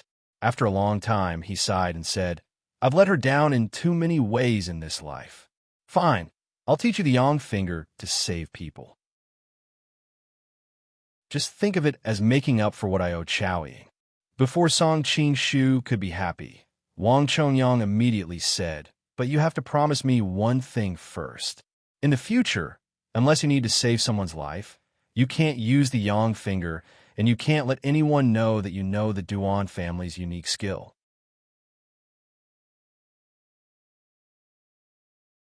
Chapter 984. Reeks. You're a whore, yet you still want to erect a memorial. Song Qing-shu criticized endlessly in his heart. How was Wang Chongyang's way of doing things different from those gossips in his previous life, who kept saying, I'll tell you something, but you must not tell it to anyone else? However, with his current cultivation, he didn't need the solitary sun finger to deal with enemies. Of course, it could be used as a secret. If the creator of the solitary sun finger knew what Song Qing-shu was thinking, he would probably jump out of his coffin and stab him to death with the solitary sun finger. Song Qing-shu thought about it and agreed. All right, I promise you. Wang Chongyang nodded, but he soon thought of a key problem. The solitary sun finger is the ultimate skill of the Duan family of Dali. It takes decades of hard work to master it. Even a genius like Reverend Eating spent 30 years to use it to save people. Won't it be too late for you to learn it now? Song Qing-shu smiled. They needed decades of hard work to be considered proficient, mainly because they didn't have enough internal energy. They needed time to accumulate enough internal energy. I'm different from them. My internal energy is more than enough to practice the solitary sun finger. In the original book of the Heaven Sword and Dragon Saber, the cultivation instructions for the Heaven and Earth Great Shift also said that it would take decades to master one level.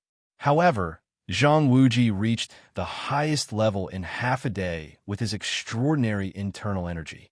In the end, it was all about internal energy.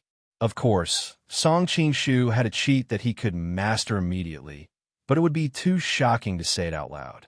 It was better to use this reason to make Wang Chongyang feel that it was more reasonable. Wang Chongyang agreed with him. When he got the solitary sun finger from Reverend Eating, he learned it quickly.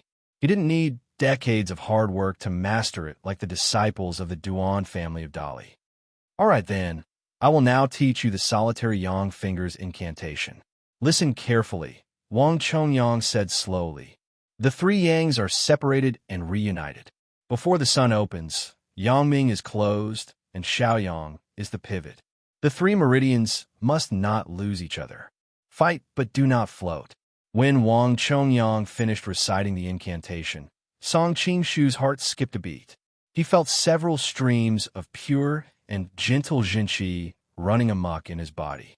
Subconsciously, he pointed to the side, and a finger-sized hole appeared on the pillar that was as thick as a person's arms around it. Wang Chongyang stood aside in a daze. Years ago, he had the internal energy of the Xiantian skill and the Nining manual, and he had won the first place in the sword competition on Mount Hua. Even so, it took him several months to learn the solar finger from Reverend Eating. However, this brat had learned it only after listening to the formula once. And, judging from his strength, he seemed to have reached the third level. In the entire Duan family of Dali, except for Reverend Eating, no one else could compare with him in the solar finger. Thank you, Old Wang, for bestowing the merit. Song Qing-shu was overjoyed. You just have to remember your promise, just now. Wang Chongyang shook his head dispiritedly. My wish to go north this time has been fulfilled. I don't want to be entangled by those disciples, so I'll take my leave first. Song Qing-shu hurriedly said, Hey, you still haven't told me how to use the solar finger to treat internal injuries. Use the solar finger to open up all the meridians in her body, and her internal injuries will be healed. Wang Chonyang had already disappeared into the distance after saying this. Although Wang Chonyang's explanation was very brief, with Song Qingshu's current cultivation and knowledge, it was easy for him to understand the principle of the solar finger. He was about to treat Xiao Longnu's injuries when he suddenly remembered that using the solar finger to treat an injury would consume a lot of energy. Also, if someone were to disturb him during the process, both Xiao Longnu and himself would be in a very dangerous situation. Originally, he could have had Ouyang Feng and Qiu Qianren protect him, but the two of them had always been vicious, who knew if they would have other thoughts midway. Although the two of them seemed to be quite loyal, but that was only because of his powerful martial arts. Once he began to use his internal energy to treat Xiao Longnu's injuries, the two of them would be completely defenseless. As the saying goes, a gentleman does not stand under a collapsing wall. After thinking about it, Song Qingshu gave up on the idea of having the two of them protect him. As for Tajkis and Pucha and Xiu Chao, he directly eliminated them. Even if they were reliable, their martial arts would not be able to stop a true expert. After thinking for a while, Song Qingshu had already understood the pros and cons of the situation. He then summoned Tajkis, Ouyang Feng, and the others and ordered them to camp at the foot of the mountain to wait for him. He then carried Xiao Longnu and quickly disappeared into the wilderness. In the entire Mount Zhongnan, in terms of secrecy, what place could compare to the tomb of the living dead? Little apprentice sister, there are many people on the mountain. I plan to take you into the tomb to treat your injuries. What do you think? Song Qingshu lowered his head and looked at the girl in his arms. Okay, Xiao Longnu softly agreed. In her heart, the tomb was probably the place that gave her the most peace and relaxation. When she heard that the other party wanted to take her back to the tomb, she couldn't help but feel a bit happy. But the entrance to the tomb has been sealed by the broken dragon stone. If we want to enter the tomb, we can only go by water. With my current injuries, I'm afraid it will be difficult to get through. Xiao Longnu quickly thought of a problem, her delicate eyebrows slightly wrinkled. Song Qingshu's heart moved. I have a way. After he finished speaking, he carried her and leapt into the wilderness, quickly arriving at the Chuanjin sect's library. This was originally a very important part of the Chuanjin sect. Normally, it was heavily guarded.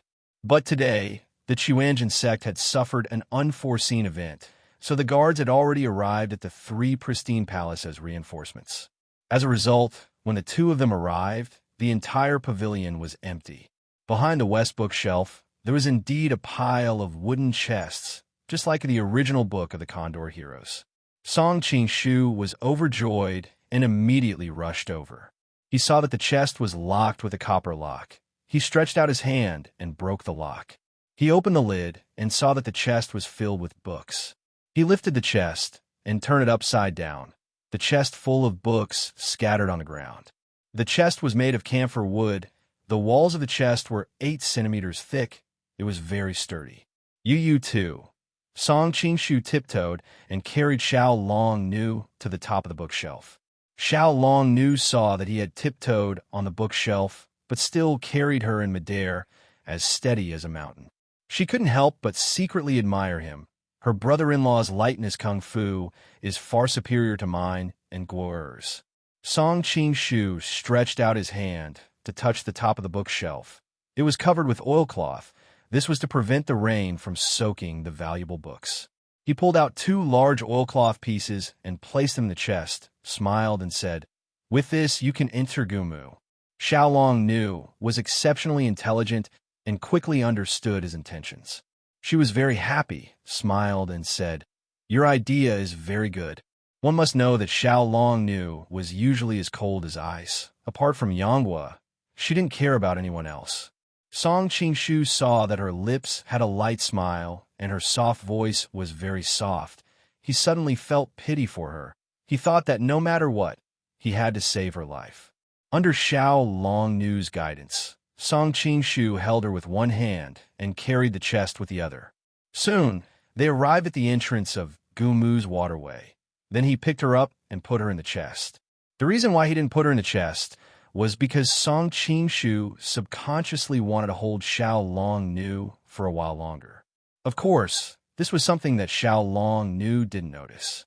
If it was Huang Rong or Zhao Min, they would have already seen through his little trick. I'll try my best to walk faster, so that you won't feel suffocated, Song Qingshu said before closing the chest. Xiao Long shook her head slightly. It's okay, you should walk slower, in case you accidentally walk into a fork. She had just drawn a map of the waterway for Song Qingshu. Don't worry, I have a photographic memory. Song Qingshu laughed. Xiao Long thought of his amazing kung fu, so it was natural for him to have a photographic memory. She couldn't help but smile. Looking at her delicate and flawless cheeks, Song Qingshu had an impulse to lean over and kiss her. However, in the end, he came back to his senses and gently closed the lid of the box. He wrapped the wooden box with 2 layers of oilcloth and then placed the box into the stream. Taking a deep breath, he pulled the box and dived in. With his current kung fu, it was easy for him to sneak into the bottom of the small stream. After the stream drilled into the ground, it was sometimes high and sometimes low. He followed the waterway and encountered mud and stones blocking the way. The wooden chest was not easy to pass through, so he used his palms to split it open. He was afraid that Xiao Long would feel suffocated in the chest, so he moved very quickly. In less than half an hour, he had already drilled out of the water and reached the underground tunnel that led to Gumu. UU3. Song Qingshu hurriedly pulled off the tarpaulin and opened the chest. He saw that Xiao Long was fainting. She must have suffered a serious injury and couldn't bear the hardship. He couldn't help but panic and asked, "Little apprentice sister, how are you?" Xiao Long smiled faintly and sighed faintly. "I'm finally home." Song Qingshu hurriedly picked her up and followed her directions. They turned left and right, and finally returned to the room in Gumu. Xiao Long struggled to open her eyes and looked around. She saw that the tables and chairs were overturned and the bed was crooked. It was the same as the day when she and Guer fought with Li Macho and her disciple. Song Qingshu looked at the dark stone room and suddenly had an indescribable feeling. He thought about how this girl spent most of her time in a place like this. It was a bit too lonely. He was dazed for a while. Suddenly, he felt a drop of water fall on the back of his hand. Turning his head, he saw a string of sparkling and translucent tears slowly flowing down Xiao Longnu's snow-white, flawless cheeks. It turned out that when Xiao Long returned to the place where she grew up, her mind was filled with 1,000 thoughts. Guo wasn't by her side. Then she thought about how she had been attacked by the Chuanjin 5 masters. She was afraid that the odds were against her. Even if her injury could be healed, Guo had already abandoned her because of the matter with Yin and Zhao. He was already engaged to Miss Guo. Thinking about all these things, Xiao Long couldn't help but feel deeply hurt. She couldn't help but feel sad. Little apprentice sister, brother-in-law, can't be so ugly. He's making you cry. Song Qingshu knew that she was distressed, so he deliberately said this with a straight face. He had long since returned to his original appearance. Naturally, he wasn't ugly at all. Xiao Long was startled at first. Then she laughed and said, "Is this how you tricked apprentice sister?" Her laugh was like the melting of ice and snow and the blooming of 100 flowers. Song Qingshu was momentarily stunned.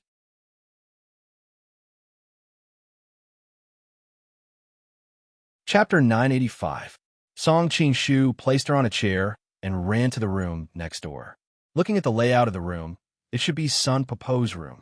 He dismantled her bed and moved it next to the chilled jade bed. He laid out the bedding and helped Xiao Long onto the bed to sleep. Seeing the jars of jade honey in the room, Song Qingshu's eyes lit up. This was all natural honey. It wouldn't go bad even after a few years. He poured half a bowl of honey, mixed it with water, and fed it to Xiao Long. Xiao Long's pale face finally had some color. "Thank you." Even though Xiao Long didn't know much about the world, but now that there were only the two of them in the huge tomb, it would be uncomfortable not to say something. Song Qingshu smiled and said, "Speaking of which, we aren't strangers. You don't have to be so polite. Xiaolong Nu pursed her lips and smiled. She suddenly thought of something and said, "Brother-in-law, go to Ancestor Grandma's room and bring her golden box. Is that okay?" Song Qing-shu was startled. Was it that box of Lin Chaoying's dowry? Why did she want it at this time? But of course, he wouldn't refuse such a small request. He smiled and said, "You don't have to be so polite when talking to brother-in-law."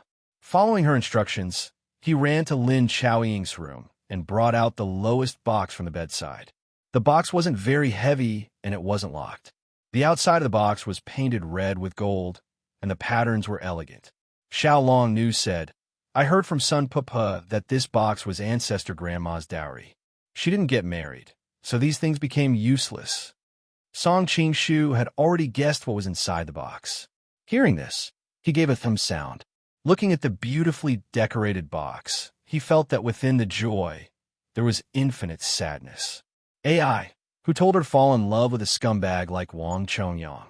She met the wrong person. Suddenly, he was a little dazed because he, a person who showed love everywhere, was also a scumbag in the eyes of outsiders. However, he didn't know who was scummier compared to Wang Chongyang. No matter how he thought about it, Song Qing-shu still thought that Wang Chongyang was more of a scumbag. As the saying goes, a devoted person is the most heartless, let alone an irresponsible person.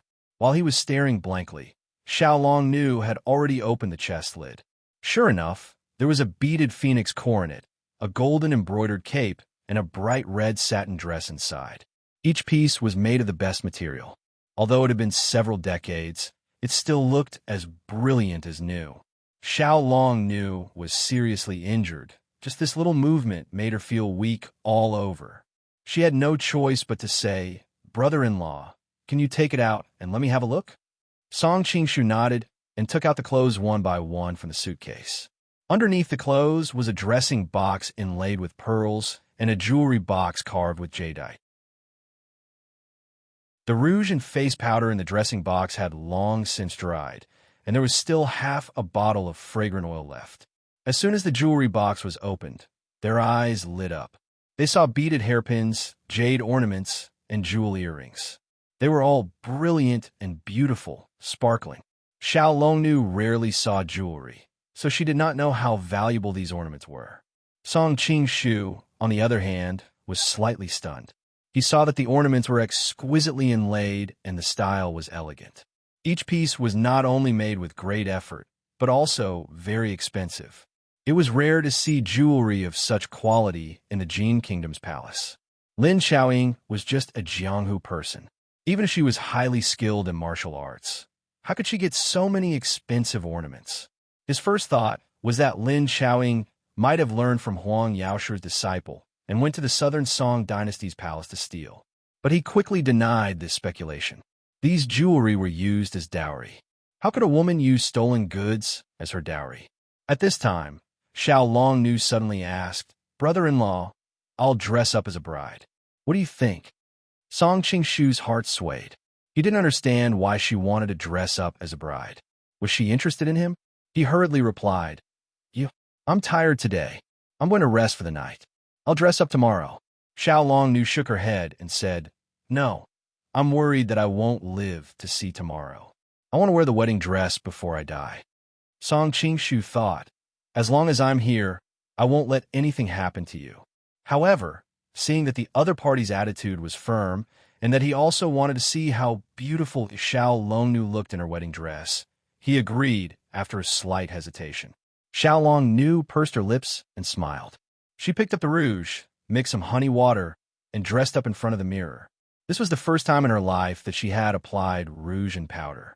Her face was pale, so she didn't need to apply makeup. But because of her serious injury, her cheeks were pale. She applied a light layer of rouge on her cheeks, which really made her more beautiful. She took a break and picked up the comb to comb her hair. She sighed and said, "I don't know how to comb my hair." Song Qing-shu's heart swayed and blurted out, "How about I help you comb it?" Xiaolong Nu looked at him in surprise. "Do you know how?" "Of course," Song Qing-shu said proudly. He had so many female friends. Usually, he would fool around all night. The next day, he would often draw their eyebrows, comb their hair, and so on. Even though his technique was very rusty in the beginning, he had many opportunities to experiment. After a while, he could be considered as an expert. Then, okay, Xiaolong Nu faintly felt that something was wrong, but she didn't have the concept of etiquette, so she hesitated for a moment and then agreed. If it was any other woman in the world, she would never let a man other than her husband touch her hair. Song Qing-shu came from the future, so he didn't think much of it. Of course, even if he knew there was such a taboo, he wouldn't care about it. When he arrived behind Xiaolong Nu, Song Qing-shu saw that her waterfall-like hair was black and beautiful, shining like a mirror. He couldn't help but exclaim in admiration. He picked up the comb and began to comb her hair. "Junior sister, you are so beautiful." Looking at the fairy-like reflection in the mirror, Song Qing-shu couldn't help but sigh. Really, Xiaolong Nu's eyebrows showed a trace of happiness, but quickly wrinkled again. "But Guerre has never praised me like this." Song Qing-shu thought that this little brat Yonghua was like a Casanova when it came to other women. But in front of Xiaolong Nu, he was very dull. No wonder in the original work, the two of them clearly loved each other, but experienced so many twists and turns and tribulations. Young hero Yang must have wanted to praise you a long time ago. But junior sister, you were his master before. He respects you, so he was too embarrassed to say it. At Song Qing-shu's current level, he naturally disdained to stab his rival in love behind his back. Instead, he spoke for her. "Really?" Xiaolong Nu asked in surprise. Hearing Song Qing-shu speak for Yonghua, she subconsciously felt closer to him. Of course it's true. Song Qing-shu stroked her soft long hair again and again. "Little junior sister, I've combed the hair bun. What do you think?" Xiaolong Nu's beauty was the kind that was naturally sculpted. In fact, the extra hair bun destroyed her natural temperament. So Song Qing-shu only combed her hair into the simplest bun. Brother-in-law is not only skilled in martial arts, but he is also so gentle and considerate. Senior sister is really lucky.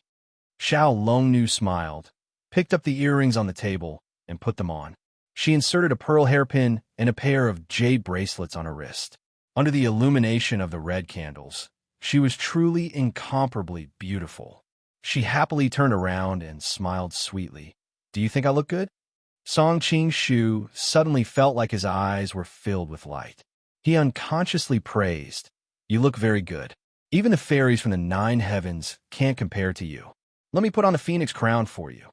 He picked up the phoenix crown and walked behind her to put it on her. Xiaolong Nu looked at the beautiful woman in the bronze mirror and suddenly sighed. "It's a pity for Guer. I can't see it." Song Qing-shu was startled at first, and then his heart ached.